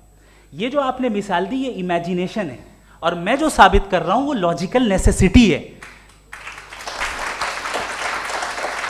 आप इमेजिन करने आए तो कुछ भी करें, जुपिटर में पिंक एलिफेंट होगा, यूनिकॉर्न होगा, करें, उससे कायनात पे क्या फर्क पड़ता है। उससे आप लॉजिकल नेसेसिटी साबित नहीं कर सकते। मैं तो उस प्राइम कॉज की बात कर रहा हूं, उस नेसेसरी बीइंग की बात कर रहा हूं जिसके बगैर इस कायनात का एग्जिस्टेंस मुमकिन नहीं है। दूसरी चीज, मजहब को साइंस चैलेंज करती है वगैरह वगैरह, ये हमारा टॉपिक ही नहीं है। मैं मैं इस पे बात करूंगा तो फिर मेरा वक्त चला जाएगा। मजहब के ऊपर चूंकि हमारी डिस्कशन नहीं है, साइंस को मजहब और बिलखुसूस मैं और हमारा वर्ल्ड व्यू कम अज़ कम साइंस को पीछे नहीं करता है, साइंटिज्म की मजम्मत करता है। इसकी वजाहत मैंने पहले कर दी। दूसरी चीज़ इन्होंने कहा वर्ल्ड का नक्शा लीजिए, वर्ल्ड मैप लीजिए, 2 अलग अलग जगह की। हज़रत मैंने ये होमवर्क किया था और मैंने मिडिल ईस्ट का एक नक्शा लिया और यूरोप का एक नक्शा लिया, ये मजहबी इलाका और ये लिबरल और एथीस्ट इलाका। मुझे पता चला कि सबसे ज़्यादा रेप केसेस जो हैं वहाँ पर हैं।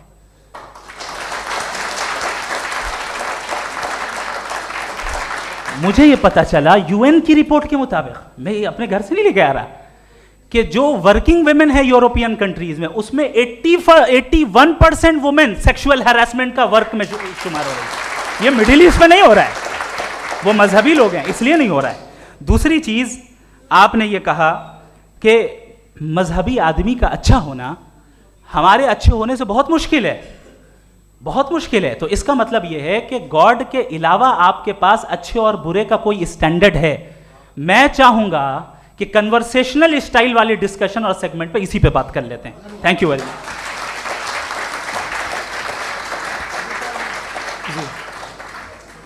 ये रिबटल का राउंड 2 है, आपके पास 5 मिनट का वक्त है और इसके बाद क्रॉस एग्जामिनेशन शुरू करेंगे। आप चाहे तो जो इन्होंने सवाल पूछे उनके जवाब आप रिबटल में भी दे सकते हैं। जी जी, देखिए पहले तो ये बात कि ये मिसाल गलत नहीं है, गलत है।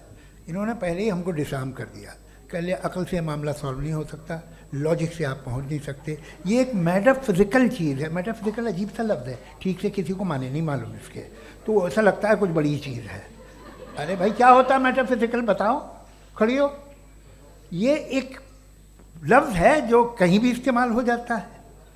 जब आप एक बात कर रहे हैं और आप मुझसे बहस कर रहे हैं तो मुझे मेटाफिजिकल मत बताइए, आप लॉजिकली मुझे प्रूव किए। और अगर लॉजिकली आप नहीं बात करते साहब ये मेटाफिजिकल है, तो फिर हम आप बात क्या कर रहे हैं? मेरा आपका किस ज़बान में कॉन्वर्सेशन होगा? और ये कहना कि वक्त पहले नहीं था, तो फिर क्यों कहते हैं ये हमेशा से और हमेशा रहेगा? हमेशा वक्त है, तो आप कैसे कहते हैं वो हमेशा से है और हमेशा रहेगा?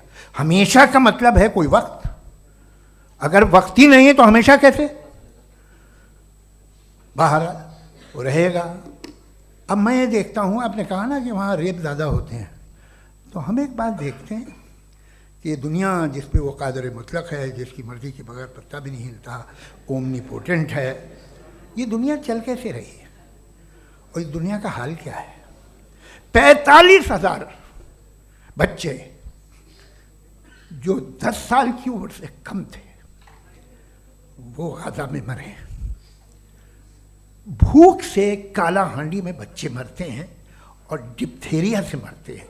डिप्थेरिया अजीब मर्ज है, गले में जाली बनना शुरू होती है, बच्चा नीला हो जाता है, गरीब का बच्चा, इसलिए कि उपास इलाज नहीं। ये कादर मुतलक है, जो चाहे कर दे। इससे आप दुआएं मांगते हैं हमारी ये काम कर दे वो कर दे, तो इसका मतलब डे टू डे लाइफ में वो इंटरफेयर करता है और ये देख रहा है वो। अगर वो वाकई भी है फॉर डिस्कशन सेक, तो मैं जब दुनिया देखता हूँ तो मेरे दिल में उसके लिए कोई इज्जत नहीं पैदा होती। ये क्या कर रहे हो तुम पूरे ऑल पावरफुल हो, ओमनीपोटेंट हो, ओमनी प्रेजेंट हो। तुम तो वहाँ गाजा में रहे होगे ना, तुम हर जगह हो। तुम देख रहे थे कि बच्चे की कैसे धज्जियाँ उड़ रही, तुम देख रहे थे और तुम चाहते हो मैं तुम्हारी परस्तिश करूँगा, तुम हो भी। अरे यार, इससे अच्छे तो हमारे चीफ प्राइम मिनिस्टर हैं, कुछ तो ख्याल करते हैं। कमाल है, आप किसकी इबादत कर रहे हैं? अगर वो है भी, ये दुनिया नाइंसाफी से, जुल्म से, जबर से, तशद्दुद से भरी हुई है। और आप ये मत कहिएगा कि वो देख रहा है और वो बताएगा एक दिन। अगर वो देख रहा है और इंटरफेयर नहीं करता तो आप दुआ क्यों मांगते? आप कहते हैं मेरा ये काम करा दे, इसके मतलब है वो दखल दे सकता है, वो आपको नौकरी दिलवा सकता है, भले दूसरे आदमी को न मिले, मगर आपका काम कर देगा चूंकि आपने दुआ मांगी है। तो जब वो आपको नौकरी दिला सकता है, लड़की की शादी कर सकता है, बेटे को ग्रीन कार्ड दिलवा सकता है, तो कम से कम ये जो मर रहे हैं बच्चे, इनको रोक दे, कुछ तो करे। मुझे तो दुनिया में इस दुनिया का कोई मालिक है, इसका ओमनीपोटेंट कोई रूलर है और ये दुनिया ऐसी चल रही है। मैं तो चाहूँगा कि भाई ना हो, अगर हो तो बड़ी शर्मिंदगी की बात है। शुक्रिया।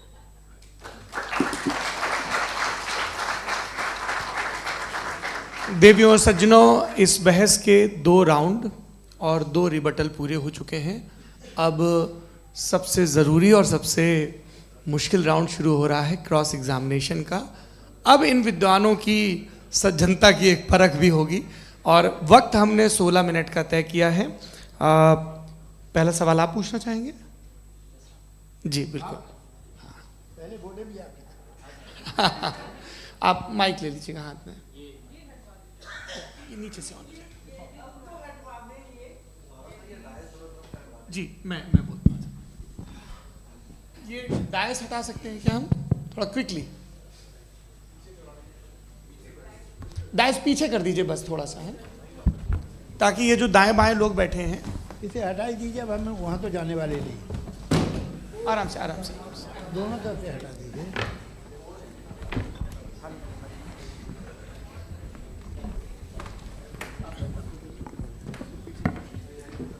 इस बीच आप लोग भी अपने अपने सवाल तैयार कर लें। ये ध्यान रखेंगे कि मैं यहाँ से सवाल लूँगा, आप लोगों को अपना हाथ ऊपर करना है, अपना नाम बताना है और अधिकतम 3 वाक्यों में अपना सवाल पूरा करना है। कई लोग सवाल की जगह भाषण देने लगते हैं, उससे आज बचना है। जी मुफ्ती साहब, पहला सवाल आपका, 16 मिनट हैं, हम दोनों लोगों के सवाल लेंगे। जी जी बहुत शुक्रिया। आपकी जो अभी बात हुई बहुत अहम थी, मैं इसको चाहूँगा कि आगे डिस्कस करूँ, लेकिन चूँकि अभी ये वो सेगमेंट है क्रॉस एग्जामिनेशन, तो सबसे पहला सवाल आपसे ये है कि जो मैं इतनी देर से कॉन्टिंजेंसी आर्ग्यूमेंट आपको बता रहा था, ये अकल से ही बता रहा था हजरत, आप ये बताएं कि आप इन्फिनिट रिग्रेस ऑफ कॉजेस को पॉसिबल मानते हैं या नेसेसरी बीइंग के एग्जिस्टेंस को सही समझते हैं? चूंकि 2 ही ऑप्शन हो सकता है, आप ये बताएं। देखिए, आपको मैं ईमानदारी से बात करूं, एक तो मैं कॉन्टिजेंसी वर्ड ठीक से समझता नहीं, और इस वक्त भी जो आपने अंग्रेजी के अल्फाज इस्तेमाल किए वो ज़रा थोड़े से मुझे डिफ़िकल्ट और कॉम्प्लिकेटेड लगे, तो आप ज़रा सिंपल ज़बान में सवाल कर सकते हैं? बिल्कुल कर सकता हूँ जी। यूनिवर्स की हर चीज़ कॉन्टिंजेंट होने का मतलब ये है कि वो अपने एग्जिस्टेंस में किसी के ऊपर डिपेंडेंट है। जो भी चीज़ डिपेंडेंट होगी वो चीज़ इंडिपेंडेंट नहीं हो सकती, तो उसका कोई ना कोई कॉज होगा। तो अब आप क्या समझते हैं कि ये इन्फिनिट रिग्रेस है, यानी कॉज पर कॉज, कॉज पर कॉज, कॉज पर कॉज, और कभी कोई यानी ये एंडलेसली चलता रहा? क्योंकि अगर ऐसा होगा तो हम तो एग्जिस्टेंस में आते ही नहीं। लॉजिकली ये मुत्तफक अलैह चीज़ है, मुत्तफक अलैह अग्रीड अपॉन। ओके, इस पे हमने एग्री किया था कि मुश्किल शब्द आएगा तो अर्थ बताना पड़ेगा। तो इन्फिनिट रिग्रेस तो पॉसिबल नहीं है, तो कहीं ना कहीं आपको रुकना पड़ेगा ऐसे नेसेसरी बीइंग पर। नहीं, कोई ज़रूरत नहीं रुकने की। किसने कहा आप रुकना पड़ेगा? आप रुकते हैं खुदा पे, आप नहीं रुकते। आप कहते हैं वो हमेशा से, जब उस वक्त से है जब वक्त नहीं था। आप कहाँ रुकते हैं कि अब हुआ था वो? आप नहीं कहते। हम क्यों नहीं मान सकते कि यूनिवर्स जो है और बल्कि मल्टीवर्सेस जो है वो हमेशा से हैं, वो बनती है, बिगड़ती है। एक हमारे यहाँ एक चीज़ है ब्लैक होल, वो समेट लेता है वापस, फिर ब्लास्ट होता है, फिर फैल जाता है। और इसमें हमारी तो खैर कोई औकात ही नहीं है इंसान की। एक छोटे से ज़र्रे पे हम 50-60 साल की उम्र रखते हैं, जो करोड़ों अरबों साल की कायनात है उसमें, और पैदा भी नहायत ही बेहुदा वजह से हुए थे।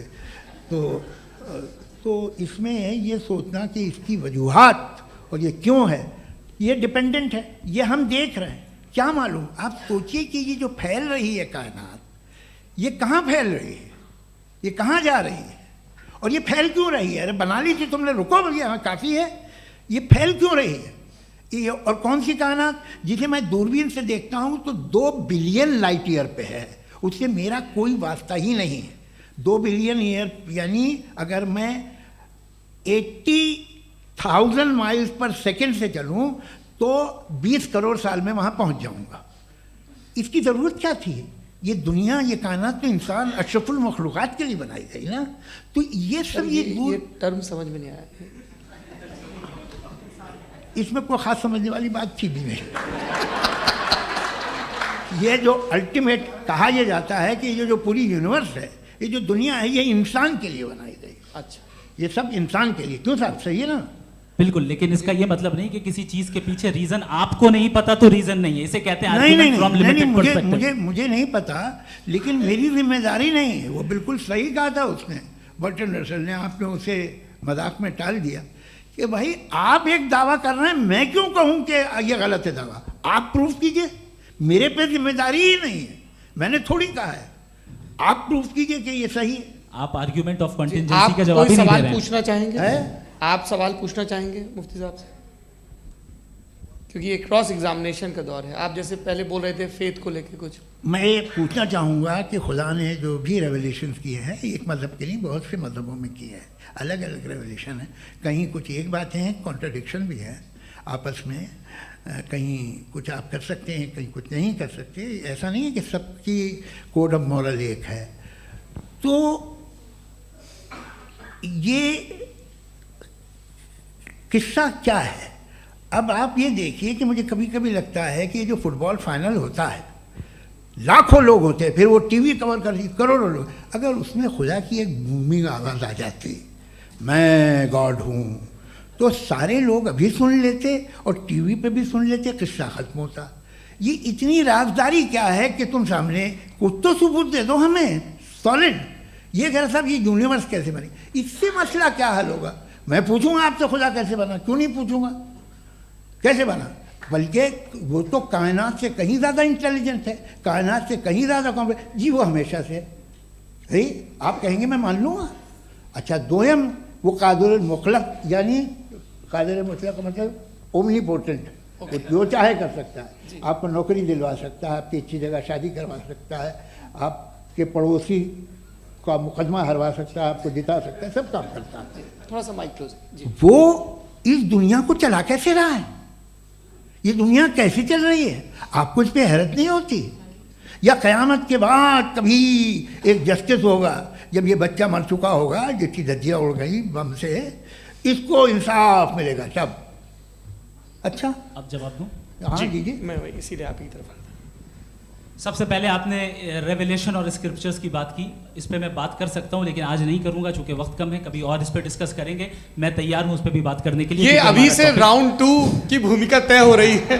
Does God exist round 2? चूंकि आज गॉड के एग्जिस्टेंस पे बात है तो मैं उसी के रिलेटेड जो है आपके सवालात को एंटरटेन भी करूंगा और मैं भी पूछूंगा। आपने कहा कि आपने साबित ही नहीं किया, जबकि आर्ग्यूमेंट ऑफ कॉन्टिजेंसी बुनियादी आर्ग्यूमेंट है। आप मुझे कॉन्टिजेंसी का मतलब बताइए, आपका मतलब क्या कॉन्टिजेंसी?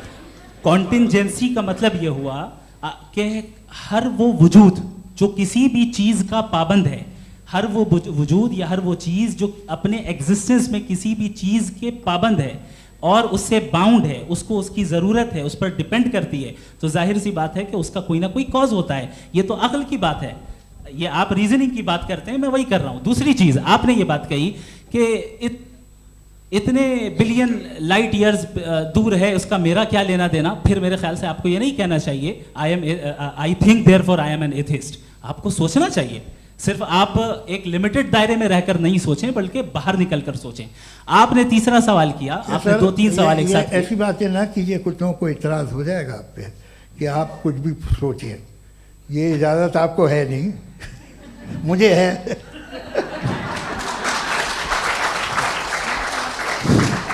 जी आपने प्रॉब्लम ऑफ इविल के ताल्लुक से सवाल किया और बार बार आप एक लफ्ज रिपीट कर रहे हैं कि ओमनीपोटेंट गॉड है, ऑल पावरफुल गॉड है। यही तो दरअसल समझना है कि गॉड का कॉन्सेप्ट क्या है। प्रॉब्लम ऑफ इविल जो है, प्रॉब्लम ऑफ इविल दर हकीकत 2 असम्पशंस पर कायम है। अगर आप इन 2 असम्पशंस को समझ जाएं तो ये प्रॉब्लम नहीं रहेगी, आर्ग्यूमेंट आपको समझ में आ जाएगी कि ये कोलैप्स कर जाता है। पॉइंट नंबर 1, यानी जो आपका सबसे पहला फॉल्स असम्पशन है कि गॉड मर्सीफुल है, ओमनीपोटेंट है, दुनिया में जुल्म हो रहा है। लेकिन आपको यह समझना चाहिए कि हमारे वर्ल्ड व्यू के मुताबिक गॉड सिर्फ ओमनीपोटेंट और सिर्फ मर्सीफुल नहीं है, बल्कि वो ऑल वाइज भी है और वो ऑल नोइंग भी है। उसके हर काम के पीछे हिकमत और विजडम है। ये कोई जरूरी नहीं है कि वो हिकमत और विजडम आपको समझ में आए या मुझे समझ में आए। अगर आप जो समझ रहे हैं उसके मुताबिक आप फैसला कर रहे हैं, ये लिमिटेड पर्सपेक्टिव से आर्ग्यूमेंट है। और इस चीज को हम अपनी दुनिया में, अपने लाइफ में, डेली लाइफ में इस प्रिंसिपल को एक्सेप्ट करते हैं। हम जब किसी डॉक्टर के पास जाते हैं, डॉक्टर के पास जाकर वो अगर उसने हमें कोई दवाई दी है तो हम ये तो नहीं कहते कि जब तक आपके पास जितना नॉलेज और जितना विजडम नहीं है, आपने क्यों ये दवाई दी है, तब तक हम इस चीज को एक्सेप्ट नहीं करेंगे। नहीं कहते, हम उसकी अथॉरिटी को तस्लीम करते हैं। क्यों? क्योंकि उसकी हम जानते हैं कि वो नॉलेजेबल है, वो विजडम वाला है, हमसे ज्यादा नॉलेज और हमसे ज्यादा विजडम है। बताएं सर। मैंने डॉक्टर में और खुदा में बड़ा डिफरेंस है। डॉक्टर पढ़ा लिखा होता है, एक तो मैं उसकी बात सुनूंगा। दोयम ये नहीं कुछ जवाब तो ये भी नहीं है सर प्लीज, अगर सब ऑडियंस से बोलने लगेंगे तो फिर मतलब नहीं सिविलाइज्ड बहस का। मतलब आप ये कहें कि चूंकि आप डॉक्टर पे बिलीव करते हैं इसलिए खुदा पे बिलीव किए, क्या ये मिसाल आपको समझाने के लिए आर्गुमेंट है, इस पे आपको एतराज नहीं है। तो सिंपल बात ये है कि मैं अगर ये यकीन कर लूँ कि एक ओमनीपोटेंट उसकी मसलहत है, ये जो बच्चे मर रहे हैं ये मसलहत है उसकी, मुझे नहीं चाहिए थी मसलहत। उसकी मसलहत नहीं, यही तो समझना है, मतलब एक्सपीरियंस। अच्छा, इस आपने अभी मेरी बात पूरी सुनी नहीं। मैंने कहा आपका पूरा आर्ग्यूमेंट दो फॉल्स असम्पशंस पर है। एक फॉल्स असम्पशन मैंने बता दिया, दूसरा फॉल्स असम्पशन ये है कि इस दुनिया में इविल के होने का कोई गुड रीजन नहीं है, जबकि हमारे पास बाज रीजंस मौजूद हैं, हमारे पास बाज वजूहात मौजूद हैं। अगर इस दुनिया में इविल ना हो तो आप गुड को डिफाइन कैसे करेंगे? अगर जुल्म ना हो आप इंसाफ को समझेंगे कैसे? अगर तारीकी ना हो तो आप लाइट को समझेंगे कैसे? बहुत अच्छे। अभी और सुन लें, अभी और बाकी है। ये तो बात बहुत पसंद आई साहब मुझे कि जब तक रेप ना हो तब तक औरतों की इज्जत का ख्याल आपने मेरा जवाब पूरा सुना ही नहीं। जब तक के बच्चों का कत्ल ना किया जाए तब तक आपको बच्चों की मासूमियत की इज्जत। आपने पूरा जवाब सुना ही नहीं। क्या बात है, क्या आपने नुक्ता निकाला? आपने पूरा जवाब सुना ही नहीं। आप सुन लें, मेरी बात सुन लें। ये मैंने आपको एक चीज बताई। दूसरी चीज, इस दुनिया में हम आए हैं टेस्ट के लिए, हमारा टेस्ट हो रहा है और हर इंसान का अलग अलग अंदाज में टेस्ट होता है। और इस दुनिया में अगर इविल मौजूद है तो वो इविल जरिया है हमारे अंदर ह्यूमन नोबल क्वालिटीज को डेवलप करने का और अलग अलग फील्ड में प्रोग्रेस करने का। और अगर हमारे अंदर और इस दुनिया में इविल नहीं होता तो बताइए टेस्ट का मतलब क्या होता? अगर मैं अपने स्टूडेंट को एमसीक्यूज दूं और उसमें सिर्फ राइट आंसर लिख कर दे दूं और कहूं तुम्हारा टेस्ट हो गया, ये मीनिंगलेस है। इस दुनिया में अगर हम टेस्ट के लिए आए हैं तो जाहिर है गुड एंड इविल दोनों मौजूद है।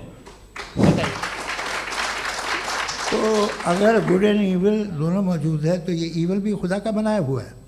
जी हाँ, खुदा का बनाया हुआ है। लेकिन अच्छा, चलो अच्छी बात। जी बिल्कुल, तो बिल्कुल खुदा ने बनाया। अभी तो ये है कि जो मेजॉरिटी है दुनिया में वो इविल है, तो ये खुदा एक्चुअली इविल के साइड पे लग रहा है मुझे।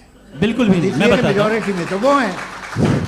क्या बात कर रहे हैं भाई आप? मैं बहुत कोई भी जो मुंसिफ होगा, चाहे आपका अपना घर हो जिसके आप सबसे बड़े हैं, चाहे आपकी ऑर्गेनाइजेशन हो जो आप चलाते हैं, वहां पर आप इविल रखेंगे साबित करने को कि बाकी लोग शरीफ हैं? मेरी बात सुनिए। क्या ये आर्ग्यूमेंट ही गलत है? अगर कि जब तक के कोई इविल नहीं होगा तब तक के शरीफ आदमी शरीफ नहीं लगेगा। अगर एग्जामिनर गलत ऑप्शन दे रहा है तो एग्जामिनर इविल नहीं हो गया, जो गलत ऑप्शन को सेलेक्ट कर रहा है वो फेल होगा।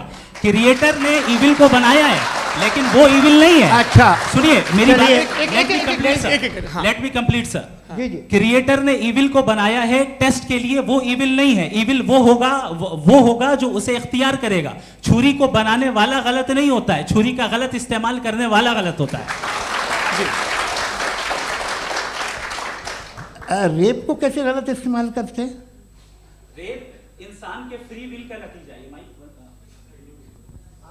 ये रेप कैसे गलत इस्तेमाल होता है? ये मुझे अब सुन लें, अब सुन लें। गलत इस्तेमाल होता है। हाँ मैं बता रहा हूँ ना, कैसे गलत? मैं बता रहा हूँ कि जो इविल इस दुनिया में मौजूद है उसके कई सारे तरीके हैं। एक तरीका इंसान का अपना फ्री विल है। अब अगर कोई रेपिस्ट रेप कर रहा है तो इसका गॉड का कसूर नहीं है, वो अपने फ्री विल का गलत इस्तेमाल कर रहा है, उसको सजा मिलनी चाहिए। अच्छा। और उसी के लिए जहन्नम बनाई गई है। ये फ्री विल का भी बड़ा चक्कर। आप जब कोई बुरा काम करते हैं या कोई बुराई होती है तो ये कहा जाता है कि ये फ्री विल है। 7 billion free wills are moving on this planet. 7 billion free will. और एक आदमी अपनी फ्री विल से मुझे कत्ल कर दे तो मैं खुदा की मर्जी से मरा हूँ कि इसकी फ्री विल की वजह से? मेरी मौत खुदा के हाथ है या ये फ्री विल वाले के हाथ है?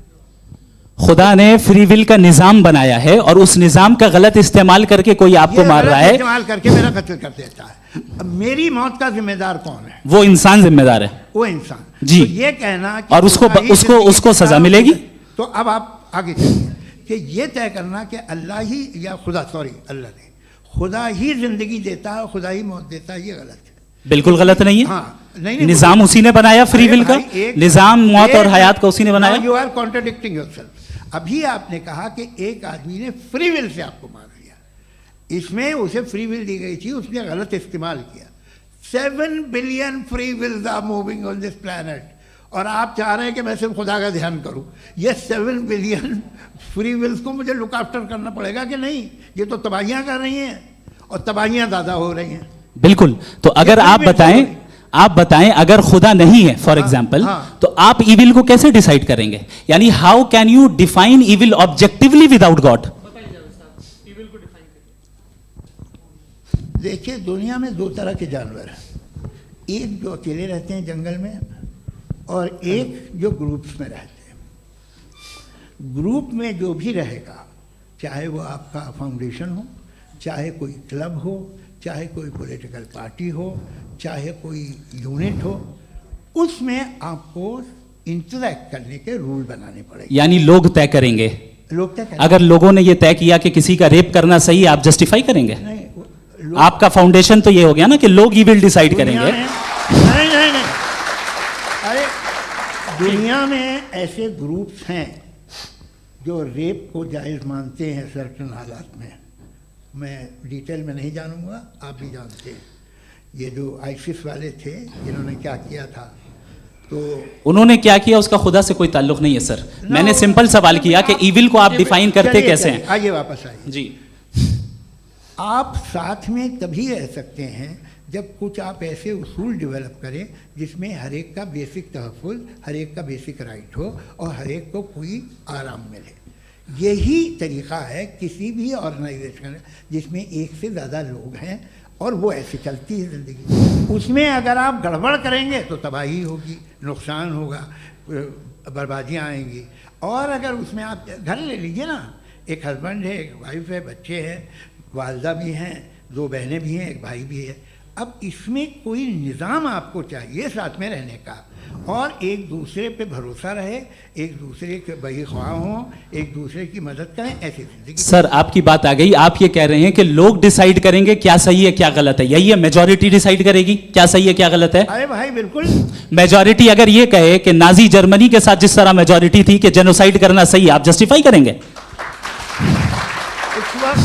उस वक्त आपका ये सवाल सिर्फ उसके बाद क्लोजिंग। हाँ, उस वक्त प्लेनेट पे जो लोग थे, उनमें कितने लोग हिटलर को सही समझते? अच्छा, प्लेनेट की मेजॉरिटी तय करेगी, सोसाइटी की नहीं। प्लेनेट की मेजॉरिटी गॉड के एग्जिस्टेंस को सही मानती है, आप क्यों नहीं मानते?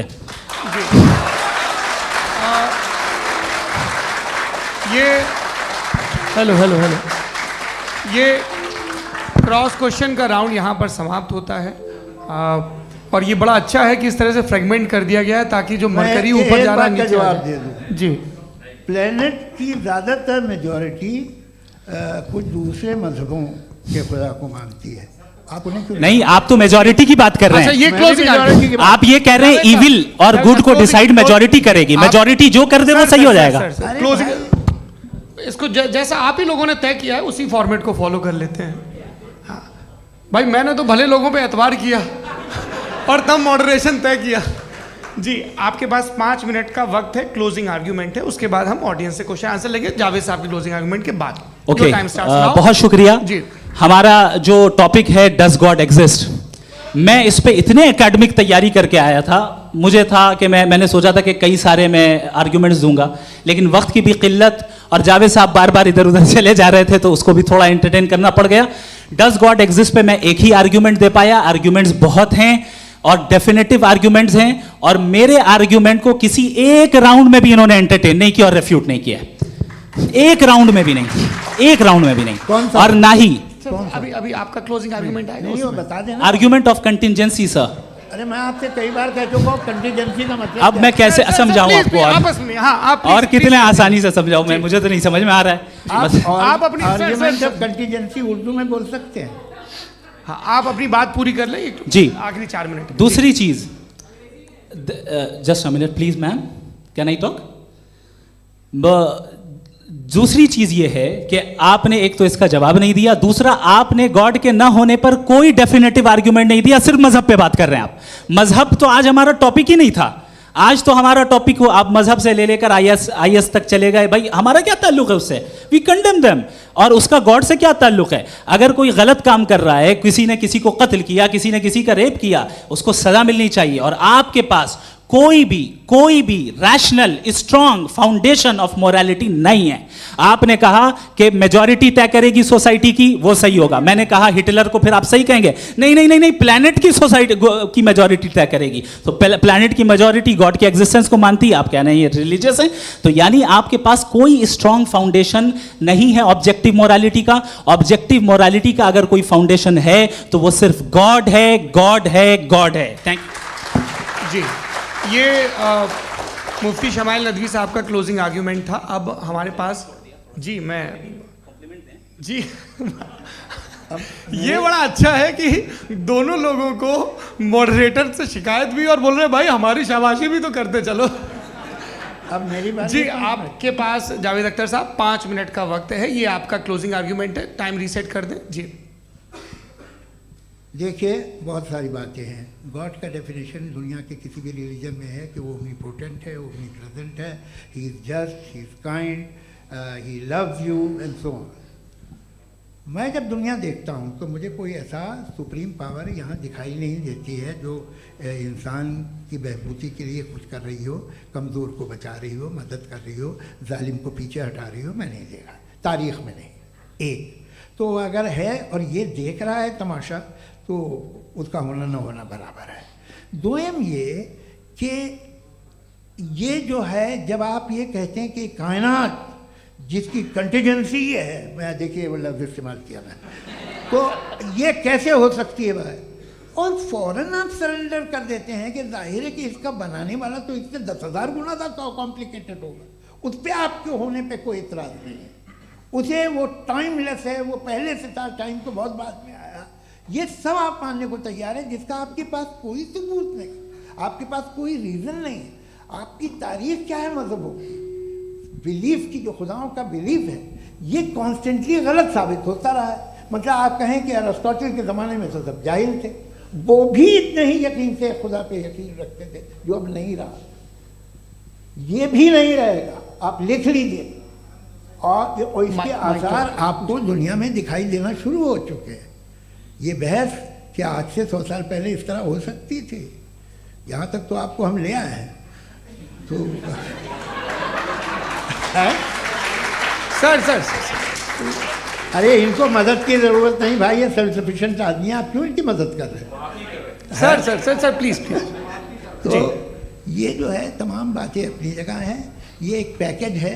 आप अकेले, कोई आदमी ऐसा नहीं जो सिर्फ गॉड को मानता हो, उसके साथ बहुत पैराफर्नेलिया आता है, अलग अलग पैराफर्नेलिया आते हैं। They have always created chaos in the society. मैं तो आपको सीधा ऑफर देता हूँ कि दुनिया में 10 इम्पॉर्टेंट बिलीव्स हैं। आप एक मानते हैं, 9 नहीं मानते, 9 में आप एथियस्ट हैं, 9 को आप बिल्कुल रीजनेबली मेरी तरह देखते हैं। तो 90 मजहबी आदमी भी 90% एथियस्ट है। वो दूसरे खुदा नहीं मानता, एक खुदा मानता है, अपना वाला, बाकियों को कहता है गलत है। अगर आप मानना ही बंद कर दे तो आपका 10% चांस है कि आप सही हैं और 90% चांस है कि आप गलत हैं। मेरा मशवरा है, आप मानना छोड़ दिए तो 50% चांस होगा कि आप सही हैं और 50% चांस होगा, 40% आप गेन करेंगे बाय बिकमिंग एन एथियस्ट।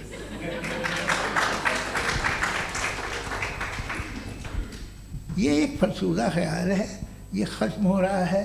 हो सकता है मेरी ज़िंदगी में ना हो, लेकिन ये हो जाएगा। जो बातें ये इनको आप मेटाफिज़िकल, ये वो ऐसे रिस्पेक्टेबल टर्म दे दिए, ये तो उन लोग के हैं जिन्हें ना फिज़िक्स मालूम थी ना मेटा मालूम था, ये उन्होंने आपको दिए हैं।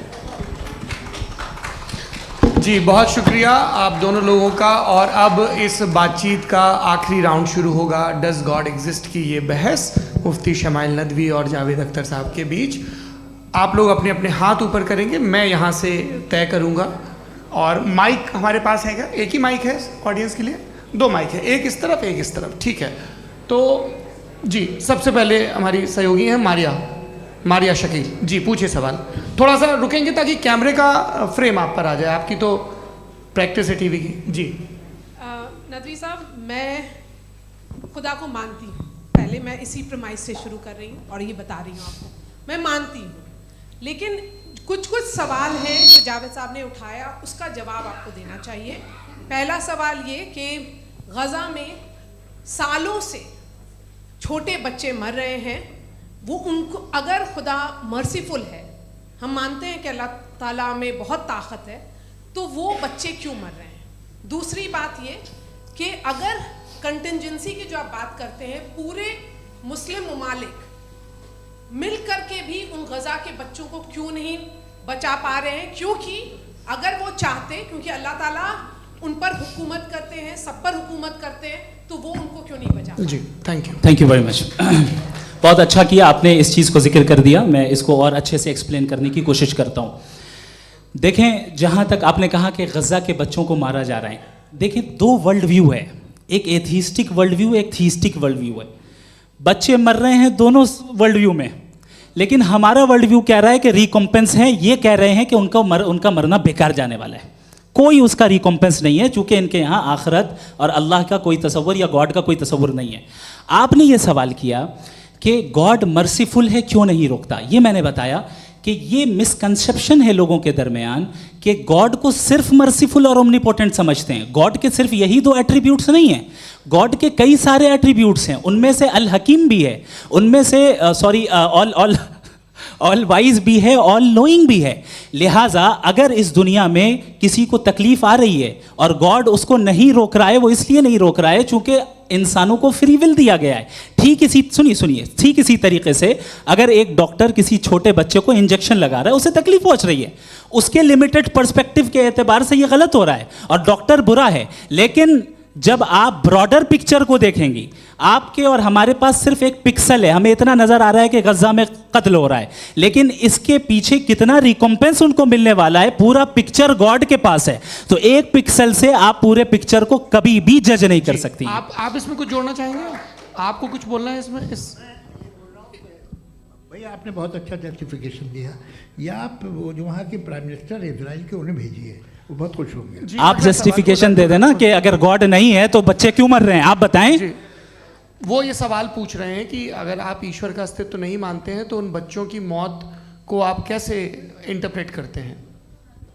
भाई ये दुनिया जो है, जो ताकतवर लोग होते हैं वो एक नाइंसाफ़ी करते हैं। तो ये अच्छा काम है आपके नज़दीक, तो नेचर नाइंसाफ़ी पे मबनी है। अरे मेरे भाई, आप नेचर की कहाँ बात कर रहे हैं, तो इंसान की बात। तो फिर जब मैं इंसान की बात कर रहा था, आप नेचर की बात करने लग गए। क्रॉस एग्जामिनेशन नहीं। हाँ, अब आप मुझे बोलने नहीं देंगे तो अलग बात है, आप बोलिए, मुझे कोई जल्दी नहीं। जी नहीं, ये क्रॉस एग्जामिनेशन मुझे बोल तो लेने दीजिए। जी बोलिए। ठीक है, बात ये है कि ह्यूमन सोसाइटी तभी साथ में रह सकती है जब वो मोहब्बत से, एकता से, एक दूसरे के एहतराम करके रहे। इसके अलावा पॉसिबल नहीं है, अकेले तो इंसान रह नहीं सकता। वहाँ पर कुछ लोग हैं जो फाउल करते हैं, वो फाउल हमेशा से तारीख में होता आया है। आज ये हो रहा है, जो हो रहा है बहुत बुरा हो रहा है, बहुत जालिमाना है, बहुत जाबराना है।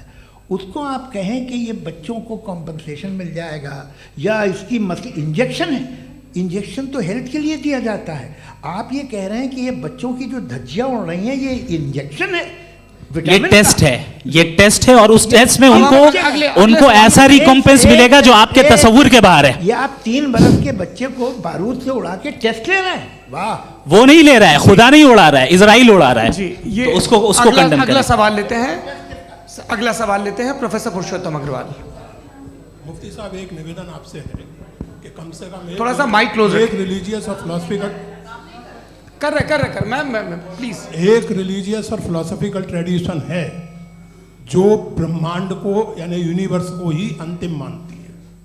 सर्वम खलु इदम ब्रह्मम, this is Chandogya Upanishad, and it completely rules out the existence और नेसेसिटी, आपके शब्दों में necessity of a creator. The creation itself is the creator. तो एक मिनट प्लीज। दूसरा जो सवाल आपने अभी, जो आप बार बार कह रहे हैं कि भगवान विद्वान भी है, वाइज, सब जानने वाला, तो अगर विजडम में दुनिया भर के पापों और अत्याचारों को बर्दाश्त करना शामिल है, तो फिर इसका मतलब ये हुआ कि अगर मैं फ्री विल से उसको अपोज करता हूं तो ईश्वर की विजडम और मेरी फ्री विल में कॉन्ट्राडिक्शन है। Because when I am opposing whatever is happening in Gaza, then I'm opposing the God's will or God's wisdom. जवाब लेते हैं क्योंकि तो गॉड की विजडम, एक मिनट सौरभ प्लीज सर। ये एक जुमला, गॉड की विजडम है कि गाजा में जो कुछ हो रहा है वो हो रहा है, मैं उसको अपोज कर रहा हूं, तो मैं गॉड की विजडम के खिलाफ जा रहा हूं। एक सवाल। दूसरा ये नहीं, आपने दो ऑलरेडी।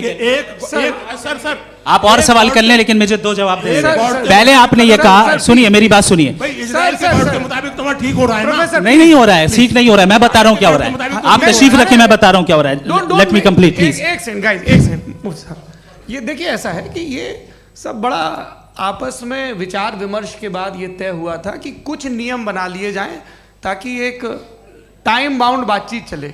और भाई साहब, आप बड़ा ज़रूरी काम कर रहे हैं, लेकिन कैमरे के फ्रेम में आके उस काम को गड़बड़ कर दे रहे हैं। ठीक है गुरु, अब मेरे को कहीं का गुस्सा कहीं निकालना था, सॉरी। नहीं, कोई गुस्सा नहीं है जी। तो प्रोफेसर ने सवाल पूछे, आप उनके जवाब दें, और थोड़ा ये सब लोग थोड़ा ख्याल रखें भाई, सवाल संक्षिप्त रखें जी। आपने 2 सवाल किए। सबसे पहला ये कहा कि हमारे पास ये कॉन्सेप्ट है कि ये यूनिवर्स खुद नेसेसरी बीइंग है, creation itself is the creator. How irrational is this कि मैं एग्जिस्ट करूंगा बाद में, लेकिन अभी एग्जिस्ट कर भी रहा हूं, यानी एक ही टाइम में एग्जिस्ट भी कर रहे हैं, नहीं भी कर रहे हैं। This is not true. दूसरी चीज, आपने कहा कि अगर इजराइल में, सॉरी माफ कीजिएगा, Israel doesn't exist, occupied Palestine में अगर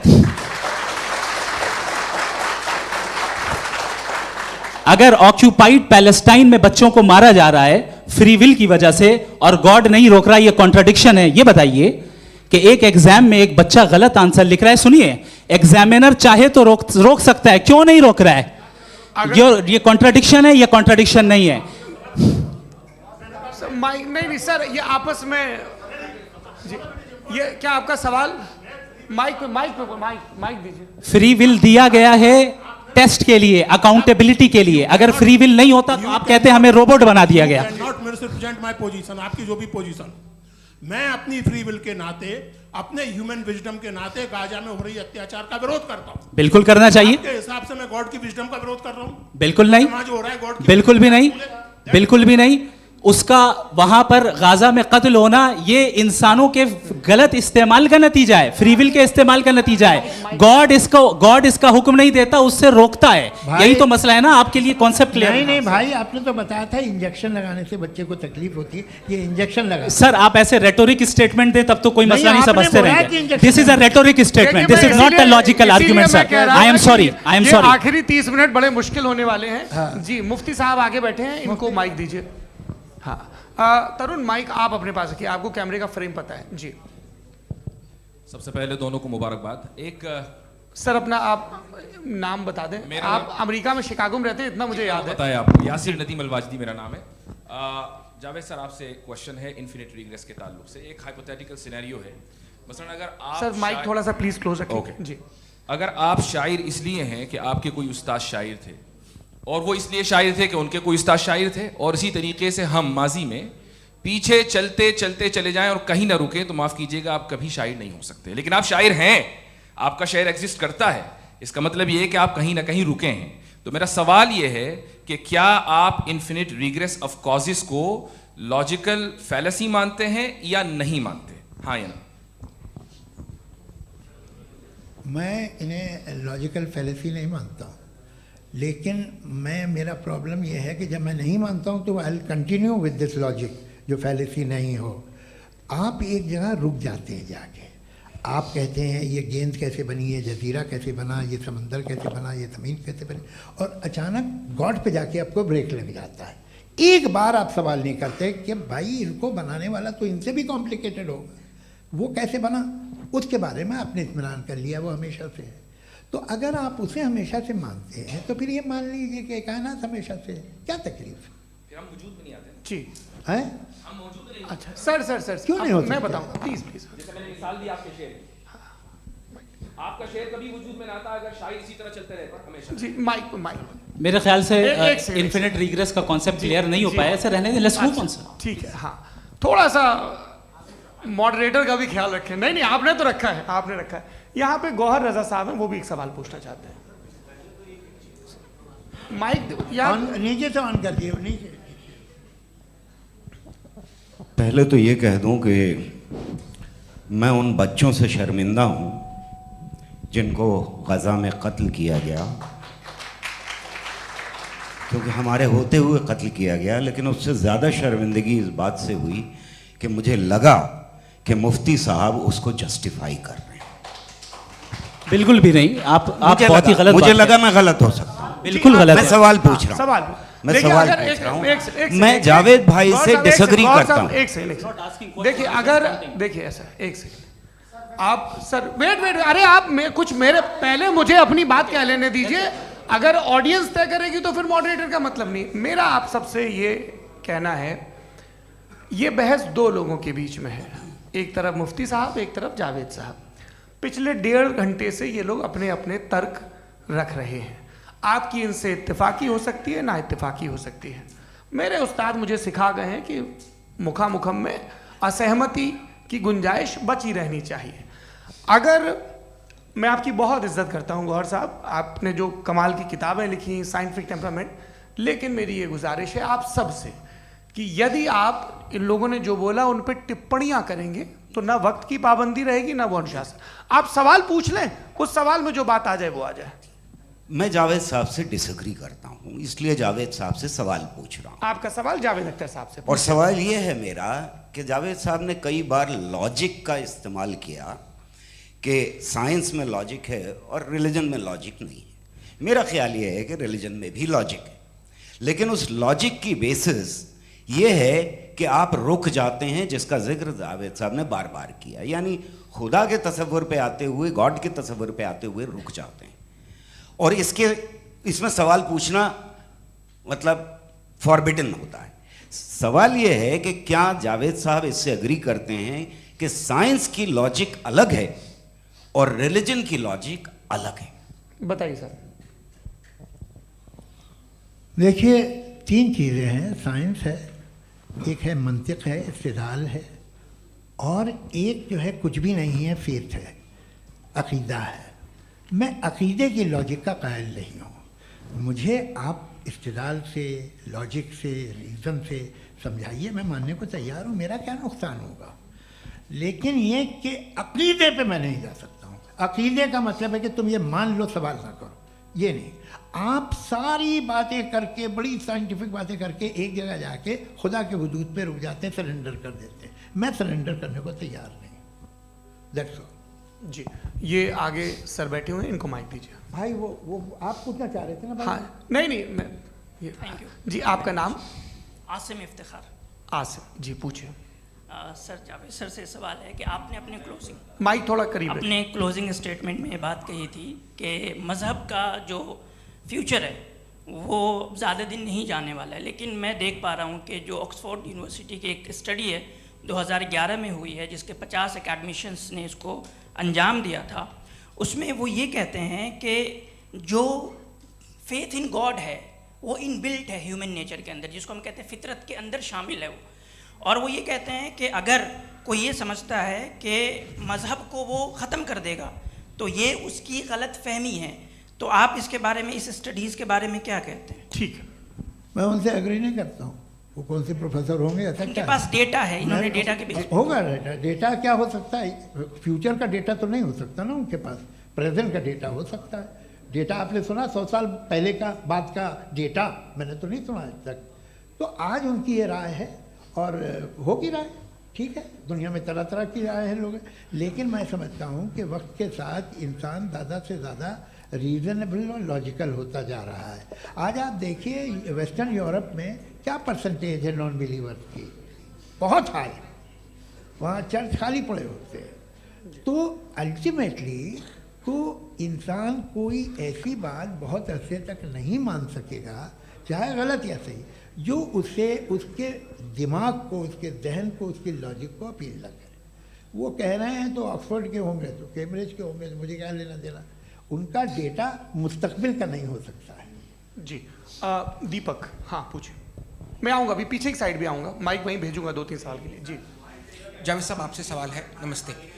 अरे भाई सर, अगर आप ही लोग तय करना है तो फिर 200 लोग तय कर लें। ये एक साथ नहीं sir, please don't do this sir. Everybody has a right sir, but we can only take selected questions.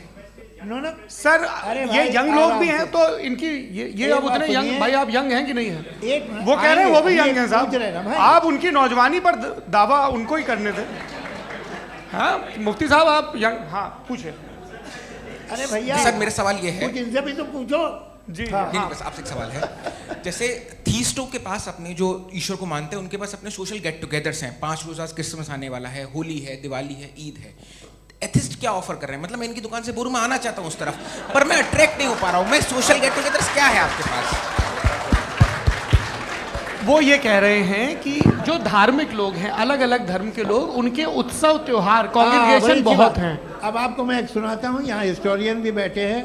Mridula जी आप बताइएगा सही है कि नहीं। ये एक कॉन्स्टेंटाइन एक ग्रीक रोमन बादशाह था जो क्रिश्चियनिटी आने के 400 साल बाद उसने डिसाइड किया कि मैं क्रिश्चियन हो जाऊंगा, मेरी पूरी स्टेट कैंसिल हो जाएगी। उस ज़माने में ऐसे ही होता था, राजा जो धर्म इख्तियार करता था वो जनता भी कर लेती थी, इसलिए कि वो हो गया था बैंकरप्ट। और उसे जो मेडिटेरियन कोस्ट के रिच क्रिश्चियन वो थे मर्चेंट, उससे पैसा चाहिए था। तो उसने कहा यार क्रिश्चियन हो जाओ। तो उसने अपने वजीर से कहा कि भाई ये हिस्ट्री है कि अब हम लोग क्रिश्चियन हो जाते हैं। कहले सर हो जाएंगे, कोई प्रॉब्लम नहीं है, लेकिन एक प्रॉब्लम ये है कि 17 दिसंबर से 25 दिसंबर तक जो पेगन फेस्टिवल होता, जो पेगन थे वो लोग, जो फेस्टिवल होता है वो बंद हो जाएगा, इसलिए कि हम क्रिश्चियन हो गए तो होगा नहीं। तो वो बच्चों को बहुत बुरा लगेगा, पब्लिक को बहुत इन्जॉय करते हैं, ख़ासतौर से 25 को मेन डे। उसने कहा हाँ ये तो सही कह रहे हो, ये जीसस क्राइस्ट की पैदाइश कब थी? कहते साहब वो अप्रैल में थी। नहीं कट करो, वो 25 दिसंबर को है। ये हकीकत है जी। और 400 साल बाद क्रिश्चियनिटी के अप्रैल से दिसंबर ले आए, और इसलिए कि यहाँ पेगन फेस्टिवल होता था। अब मनाते हैं आप आराम से। ये जो सारे फेस्टिवल हैं ये रिलीजन से, हर एक को एक इंटरटेनमेंट डिपार्टमेंट चाहिए होता है अपनी कंपनी चलाने के लिए। तो ये रिलीजन ने, ये सेकुलर त्यौहार थे जिन्हें रिलीजन्स ने ले लिया है। ये मौसम के थे, फसलों के थे, किसानों के थे, उसको आपने लेके रिलीजियस रंग दे दिया। ये कोई रिलीजन से थोड़ी आए आप। अच्छा हमें देखिए, हम तो मुल्द हैं, हम ईद मनाते हैं, हम दिवाली मनाते हैं, हम होली मनाते हैं, हम क्रिसमस मनाते हैं। बम्बई की फिल्म इंडस्ट्री की सबसे बड़ी होली हमारे घर में, सबसे बड़ी ईद हमारे घर में। वो हमारे सोशल वो है, हमारे हेरिटेज है। ऐसा थोड़ी है कि we will throw the baby along with the water. ये तो अच्छी चीज़ है, इन्हें रखो, जो बेकार है फेंक दो। जी हाँ हेलो जी, मेरा सवाल नादवी जी से है। जैसा कि आपने बोला कि गॉड टाइम के भी परे हैं और गॉड इतनी कॉम्प्लेक्स चीज़ है कि उसे ह्यूमन माइंड समझ नहीं सकता, और गॉड ने अर्थ पे फ्री विल भी दे दी है, तो आप अपना वक्त ज़ाया क्यों कर रहे हैं गॉड के बारे में बात करके? अपन को तो बात करनी चाहिए कि सोसाइटी को बेहतर कैसे करें। जी मैं गॉड वही बताता है सोसाइटी को कैसे बेहतर करे। अभी मैं आपका जवाब देता हूँ। आपने कहा कि टाइम पे वो एग्जिस्ट नहीं करता, सो मेरा सवाल ये है कि जैसा आपने बोला कि गॉड बहुत ही कॉम्प्लेक्स चीज है, मैंने कहा ही नहीं कि कॉम्प्लेक्स है, तो आपके अल्फाज हैं। कॉम्प्लेक्स का लफ्ज गॉड के लिए सुइटेबल नहीं है। क्यों? क्योंकि कॉम्प्लेक्स वो चीजें होती हैं जो ऑब्जेक्ट हो। God is not an object जिसको आप इंस्ट्रूमेंट के जरिए लेबोरेटरी में जाके टेस्ट करें, oh it's very complex. No, वो कोई कार का इंजन नहीं है। वो फिलोसॉफिकली नेसेसरी बीइंग ऐसी बीइंग है जो सिंपल बीइंग है। हाँ, आप उसको मुकम्मल तौर पे उसकी तमाम हिकमतों को जान ले और हर चीज को जान ले, ये पॉसिबल नहीं है, क्योंकि वो ऑल वाइज है, आप ऑल वाइज नहीं है, और वो खुदा है, वो आपको सारी चीजें बता दे, ये जरूरी नहीं। मेरा सवाल ये नहीं था, मेरा सवाल ये था कि जब गॉड इतना परे है इस दुनिया से कि उसने अर्थ पे फ्री विल भी दी है, हम सब ह्यूमंस की फ्री विल है, और जो सोसाइटी में हो रहा है वो अपन लोग डिसाइड करेंगे, तो अपन लोग डिसाइड नहीं करेंगे ना, अपन लोग डिसाइड नहीं करेंगे। गॉड जो है, गॉड ने वो उसकी जात, उसकी एग्जिस्टेंस टाइम एंड स्पेस से परे है, लेकिन वो हमारा टेस्ट ले रहा है और उसी गॉड ने हमें बताया कि तुम्हें क्या करना है क्या नहीं करना है, तो जाहिर उस गॉड की बात सुनेंगे ना। जी, वो पीछे एक चश्मा लगाए जो मैम खड़ी हैं, उनको दीजिए। हाँ आप जी जी बिल्कुल आएंगे। देखिए मैं कोशिश कर रहा हूँ सब तरफ जाने की। हाँ उनको दीजिए माइक। जी हेलो सर, मैं ओमनी प्रेजेंट नहीं हूँ, टाइम पाबंद हूं और जहां तक कोशिश कर सकता हूं करूंगा। जी, अपना नाम बताइए। मेरा नाम उर्सुला है, मैं दिल्ली यूनिवर्सिटी की एक स्टूडेंट हूँ और मैं स्टूडेंट फेडरेशन ऑफ इंडिया से हूँ। मेरा सवाल मुफ्ती जी से है कि इस हॉल के इस कमरे में बैठ के हम लोग रेप की मोरालिटी के बारे में फिलोसफिकली बात तो कर सकते हैं, बट असलियत ये है कि रोज़मर्रा की ज़िंदगी में औरतें रेप के थ्रू गुजरती हैं और हम लोग सिर्फ नंबर्स पे इस तरह नहीं देख सकते, क्योंकि कितनी औरतें हैं इन कंट्रीज़ में जहाँ पे आप बता रहे हैं कि केसेस कम हैं, जिनका एक्सेस है कि वो जाके केस फाइल कर सकें। कितनी औरतें हैं जो जिनको काम करने की आज़ादी है उन कंट्रीज़ में। यूरोप में ये आज़ादी आ गई, यूरोप में ये रूल्स आ गए, तो हम आज उसके बारे में बात कर पा रहे हैं। जी, जवाब। आपने ये कहा कि कमरे में बंद होकर हम लोग इस पर फिलोसफिकली बात कर सकते हैं, लेकिन हकीकत में क्या हो रहा है, वो ग्राउंड लेवल पे क्या हो रहा है, जो बहुत गलत हो रहा है और वो सफ़र कर रही हैं। आई एग्री, बहुत गलत हो रहा है और जो गलत हो रहा है उसको हमें रोकना है। और क्यों रोकना है, वो गलत क्यों है? हमारे पास इसका ऑब्जेक्टिव फाउंडेशन है, इनके पास उसका ऑब्जेक्टिव फाउंडेशन नहीं है। मैं ये कहना चाह रहा हूँ कि जहाँ पे भी जुल्म हो रहा है, जहाँ पे भी औरत पे जुल्म हो रहा है या उसकी इज्जत लूटी जा रही है या उसे तकलीफ पहुँचाई जा रही है, और सिर्फ औरत नहीं, किसी इंसान के ऊपर भी जुल्म हो रहा है, तो उसके खिलाफ खड़ा होना, ये मॉरलिटी हमारे पास गॉड के पास से आई है। वरना जावेद साहब तो कह रहे हैं कि जो है मेजॉरिटी डिसाइड करेगी, तो मेजॉरिटी तो कभी भी बदल सकती है। क्या आप हाँ। ये थोड़ी सी आपको गलतफहमी है। मैं अगर मेरे जुमले से ये मदनत निकला या मैंने कहा तो ये जुमला मैं वापस लेता हूँ, ये मेरा मतलब ही नहीं था कि मेजॉरिटी डिसाइड करेंगे। मेजॉरिटी डिसाइड करे तो दुनिया में बड़ी, वैसे आपने कहा था ये जुमला। अच्छा, हो सकता है, मैं मान रहा हूँ, बाद में रिकैप कर लेंगे। अरे एक सेकंड, मैं अपनी एक्सप्लेनेशन दे रहा हूँ। मुनासिब बात यह है कि हम सब के सब दिल में जानते हैं कि क्या अच्छा है क्या बुरा है, हमें पता है अच्छी तरह से। जो लोग बुरे काम करते हैं उन्हें भी मालूम अच्छा क्या है। यही तो सवाल था हजरत कि फिर ये मोरालिटी आई कहाँ से? Cross examination. हाँ जी, हाँ। मोरालिटी साथ रहने की डिजायर से आई है। यानी साथ रहकर जो कुछ कह दे, जो कुछ कर दे, वो हो जाएगा? नहीं नहीं, तो आप कायदे से रह ही कर सकते हैं जब तक लोगों में मोरालिटी हो, वरना क्यास हो जाएगा। ये आपको कैसे पता? जी, हमने देखा ना, जहाँ मोरालिटी का क्यास हो गया, हम देखते हैं। कहाँ पे देखते भाई? तो दुनिया में आप जो कह रहे हैं, आप कहीं पे अगर गलत हो रहा है तो उसको आप गलत देखिए। आप एपिस्टेमोलॉजी की बात कर रहे हैं, मैं ऑन्टोलॉजी की बात कर रहा हूं। मैं इस बहस फाउंडेशन क्या है? आप दोनों लोगों को चाय पे होस्ट करूंगा, वहां पे क्रॉस एग्जामिनेशन कर लीजिएगा। अभी ऑडियंस का हक मार रहे हैं आप लोग भाई, सर जस्ट लोग हैं आप लोग। और ये भाई ये हाँ, उधर आएंगे, उधर जी सर आएंगे। अच्छा सर, मेरा नाम लईकुर रहमान है और मैं अलीगढ़ मुस्लिम यूनिवर्सिटी का स्टूडेंट हूँ। और जहाँ तक मुझे पता है कि sir you are also product of Aligarh Muslim University. मैं भी उसी चमन का बुलबुल। हाँ सर, तो बहुत खुशी हुई मुझे जान करके कि मैं आपसे मिलूंगा। सवाल सर, मेरा सवाल यह है, सर सैयद अलैहि रहमा का नज़रिया यह था कि खुदा के वजूद को अक़ल के दायरे में रह कर के तलाश करना, न कि पूरी तौर से उसका इनकार कर देना। Sir, how will you define it? नहीं, तो ये तो आप इन्हें बताइए। ये सवाल आपसे खुदा का वजूद साबित कर रहे हैं तो सर आपने इनकार कर रखा है, इस वजह से मेरा क्वेश्चन। उन्होंने यही एक सेकंड, सर सैयद ने यही कहा ना कि अक्ल से आप खुदा के वजूद को साबित नहीं कर सकते, यही कहा ना भाई। वो उन्होंने कहा कर सकते हैं और वो कर दिया गया आज। वो फोन तलाश करना या साबित करना अक्ल से नहीं हो सकता। अरे सवाल तो सुन लीजिए जी। अक्ल से नहीं हो सकता है, यही कहा ना आपने। अक्ल से हो सकता है, अरे वो यही कह रहे हैं भाई, आप बता रहे हो सकता है, वो तो कुछ और। आप अगर सर देखो नौजवान फोन ले लो, वो इतनी कमाल की यूनिवर्सिटी है। अरे भाई दे दो ना जरा, एक मिनट दे दो भाई, मेरी बात सुनो, माइक पे बोलो ताकि जो लाखों लोग देख रहे हैं। माइक दे दो ना। अरे देंगे ना माइक, तुम ठहरो तो। हाँ सर, मेरा सवाल ये था कि सर सैयद अलैहि रहमा का एक नज़रिया था अपना कि खुदा का जो वजूद है उसको अक़ल के दायरे में रह कर के तलाश करना है, न कि पूरे तौर से इनकार कर देना है।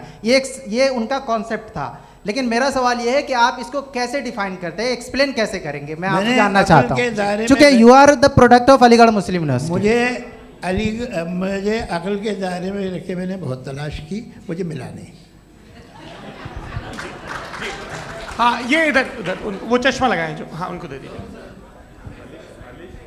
जी जी फटाफट पूछिए, बस 5 मिनट है, 5 मिनट में खत्म हो रहा है। हाँ अस्सलाम वालेकुम मुफ्ती साहब। एंड मेरा सवाल जावेद अख्तर साहब से। क्या नाम है आपका? अरे भैया सब मुझे तो पूछ रहे हो। फैज पूछिए फैज साहब। तो मेरा सवाल ये है कि अभी जो एथियस्ट है वो problem of evil argument use कर रहे हैं अगेंस्ट मुस्लिम्स, राइट? कि इस दुनिया में इतना सारा ईविल है और अगेंस्ट मुस्लिम तो यहाँ अगेंस्ट थियस्ट। हाँ थोड़ा सा करेक्ट कर लीजिए भाई, पूरी मशक्कत ही इसी बात की थी कि किसी एक मजहब पे बात न टिके।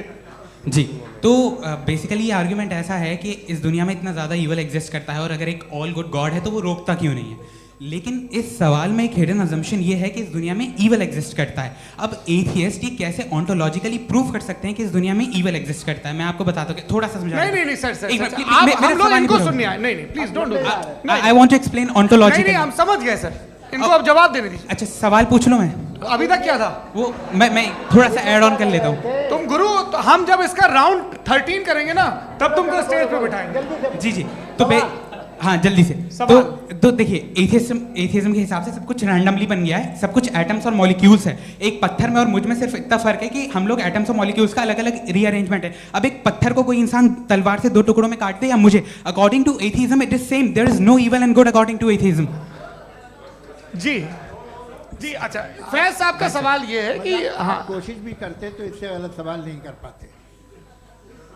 एक लाइफ फॉर्म है और लाइफ फॉर्म में फीलिंग्स हैं, मतलब लाइफ फॉर्म सुनता है, देखता है, टेस्ट कर सकता है, फील कर सकता है। तो उसकी जो ये जो क्वालिटी इस बबल में आ गई हैं वो जानवर में भी है, इंसान में भी है। तो जाहिर है कि उसे कोई तकलीफ पहुंचेगी, तो चूंकि उसके पास वो सेंसिटिविटी है तो मैं करेगा। पत्थर में वो सेंसिटिविटी नहीं है। तो ये क्या सवाल हुआ कि अगर पत्थर को काटा तो पत्थर को तकलीफ नहीं होती, तो आपको काटे तो आपको क्यों तकलीफ हो? बैठ जाइए। जी हाँ अगला सवाल। हाँ पूछे जी जावेद अख्तर साहब। अरे भैया सब आप लोग मुफ्ती साहब को छोड़ रहे हैं, तो मेरे ही पीछे पड़े हैं क्या? फिर चलो बोलो भाई। You asked how God can exist when children die in Gaza. हाँ? You asked how God can exist when children die in Gaza, and you also mentioned the rise of atheism in Europe. But the same events also are leading many atheists and non-believers to turn towards faith. How do you interpret this contradiction, where suffering pushes some away from God, yet brings others closer to belief? देखिए आपको एक बात बताऊं, दुनिया perfect तो कहीं भी नहीं है, हर जगह कुछ खामियां हैं। बेटा 1 मिनट, मैं आप ही को कहेंगे। देखो वो तो कुछ खामियां, कमज़ोरियां, खराबियां सब जगह है। लेकिन अगर देखोगे ईमानदारी से कि दुनिया सबसे ज़्यादा महज़्ज़ब कहाँ है, एक आम शहरी को कहाँ हुकूक हासिल हैं, वो बोल सकता है, अपनी मर्ज़ी से काम कर सकता है, अपनी मर्ज़ी से राय दे सकता है, हुकूमत के ख़िलाफ़ बोल सकता है, बरसरे इक़्तिदार लोगों के बारे में बोल सकता है, सरमायादारों के ख़िलाफ़ बोल सकता है। तो आपको ये स्कैंडिनेवियन कंट्रीज़ में मिलेगा, वेस्टर्न यूरोप में मिलेगा। मैं नहीं कह रहा वो परफेक्ट है, बिल्कुल नहीं, वहाँ बहुत ख़राबियाँ भी हैं, परफेक्ट तो कोई। लेकिन जिन जिन मुल्कों में, लैटिन अमेरिका देखो, गल्फ़ देखो, वहाँ पर आपको ये ज़रूर है कि रेप नहीं होते होंगे। रेप की ज़रूरत क्या है भाई? उसको तो ख़रीद लो, घर में रखो, सड़क पर रेप करने की क्या ज़रूरत है? मगर सुनिए, मगर हकीकत ये है कि वहाँ शख्सी आज़ादी राय देने की, बोलने की नहीं है। जी ये एक आखिरी सवाल मुफ्ती साहब से। हाँ मैम, इनको माइक दीजिए। शुक्रिया। मेरा नाम मनीषा है, मैं हरियाणा से आई हूँ। मैं मुफ्ती साहब से एक बात पूछना चाहती हूँ। आप बार बार जावेद साहब को कॉन्ट्राडिक्ट तो कर रहे हैं कि आपने ये कहा, लेकिन आप भी अजम्पशंस के बेसिस पे बात कर रहे हैं। आपने खुदा के होने का कौन सा प्रूफ पेश किया है, खुदा की एग्जिस्टेंस का? अब इस सवाल को अलग रहने दीजिए, कौन एथीस्ट है कौन नहीं है। और दूसरी बात जो आपने एक छोटी सी कही थी कि ये फ्री विल का इस्तेमाल करता है इंसान अपनी, लेकिन इस फ्री विल का इस्तेमाल में मतलब खुदा ने ये दे दी सबको ये इजाज़त कि वो कितना घिनौनापन और कितने ज़्यादा ख़राब से ख़राब तरीके इस्तेमाल कर सकता है। जवाब सुनते जी। आप फ्री विल को मानती है ना, या अब कहती है कि फ्री विल नहीं है ना? मानती है ना? तो अब आपके पास इसका कोई एक्सप्लेनेशन नहीं है कि अगर एक इंसान उस फ्री विल का इस्तेमाल करके गलत काम कर रहा है और बच के अच्छी ज़िंदगी गुजार के निकल जा रहा है, उसका कोई रिकम्पेंस नहीं है। हमारे वर्ल्ड व्यू में जो इंसान गलत काम कर रहा है उसको भी रिकॉम्पेंस यानी उसका बुरा बदला मिलना है, और जो सही काम कर रहा है उसको सही बदला मिलना है। लिहाजा जो फ्री विल है वो इस तरीके से है कि एक लिमिटेड टाइम तक खुदा ने मोहलत दी है। ऐसा नहीं कि छूट दे दी, जो करना है करते रहो हमेशा। वक्त आएगा जब एग्जाम का टाइम खत्म होगा तब रिजल्ट आएगा, दौराने एग्जाम जबरदस्ती आपको नहीं बताया जाएगा। अरे भाई एक सेकंड, जी एक सवाल मुफ्ती साहब से मेरा, मुफ्ती साहब से एक सवाल, रुक जाइए, आपसे फोन, आप इसके बाद आपसे यही रहेंगे वो। हाँ बोलिए। मैं मुफ्ती साहब एक ही सवाल करता हूँ कि अगर जो हो रहा है फ्री विल से हो रहा है और एक दिन बरोज़ क़यामत इंसाफ होगा मैशर में वगैरह वगैरह, तो दुआ क्यों मांगते हैं लोग? दुआ मांगते हैं इसके मतलब है अभी भी उसने ये डिपार्टमेंट रखा है कि मैं रोज़मर्रा की ज़िंदगी में बिल्कुल बिल्कुल ही कैन। तो तुम कैन हो, तुम मुझे नौकरी दिला देते हो, मेरे बेटे को ग्रीन कार्ड दिला देते हो, और 45,000 बच्चे मरते उन्हें रोकते नहीं हो। नहीं तो क्या आप ये कह रहे हैं कि इस दुनिया में जालिमों को कभी पकड़ ही नहीं होती है? अरे जो भी पकड़ होगी वो बच्चे रोते हैं। बिल्कुल, देखें मैंने अपने ओपनिंग स्टेटमेंट में यही कहा था कि जनाब जावेद साहब सिर्फ इमोशनल आर्गुमेंट देंगे। This is an emotional argument. ये छोटे मोटे इसके पीछे का रीजन मैंने बताया क्या है, इसके पीछे का विजडम क्या है मैंने बताया। मंच से आप लोगों को सज्जनों इसलिए कह रहा हूं ताकि थोड़ा सा आपके कॉन्शियस पे जोर रहे कि आपको ऑर्डर बचा के रखना है। वक्त तय हुआ था, ये वक्त पूरा हुआ, आपने इतने धैर्यपूर्वक सुना, मैं आप सबका बहुत बहुत शुक्रगुजार हूं। यदि इन दोनों विद्वानों की इच्छा होगी तो कभी हम इस बातचीत का राउंड 2, राउंड 3, यही तो देखिए खूबी है इंसान की कि बहस मुबाहसे में वो पड़ा रहता है। आप लोगों ने बड़े धैर्य का परिचय दिया, बहुत बहुत शुक्रिया। इसी के साथ ये बातचीत यहाँ पे समाप्त होती है। आप लोग को मैं एक बात बता दूं, ये सारी बहस हो गई, अब मुफ्ती साहब और बड़े मुफ्ती साहब इन साथ के साथ मैं खाना खाने वाला हूँ। अच्छा।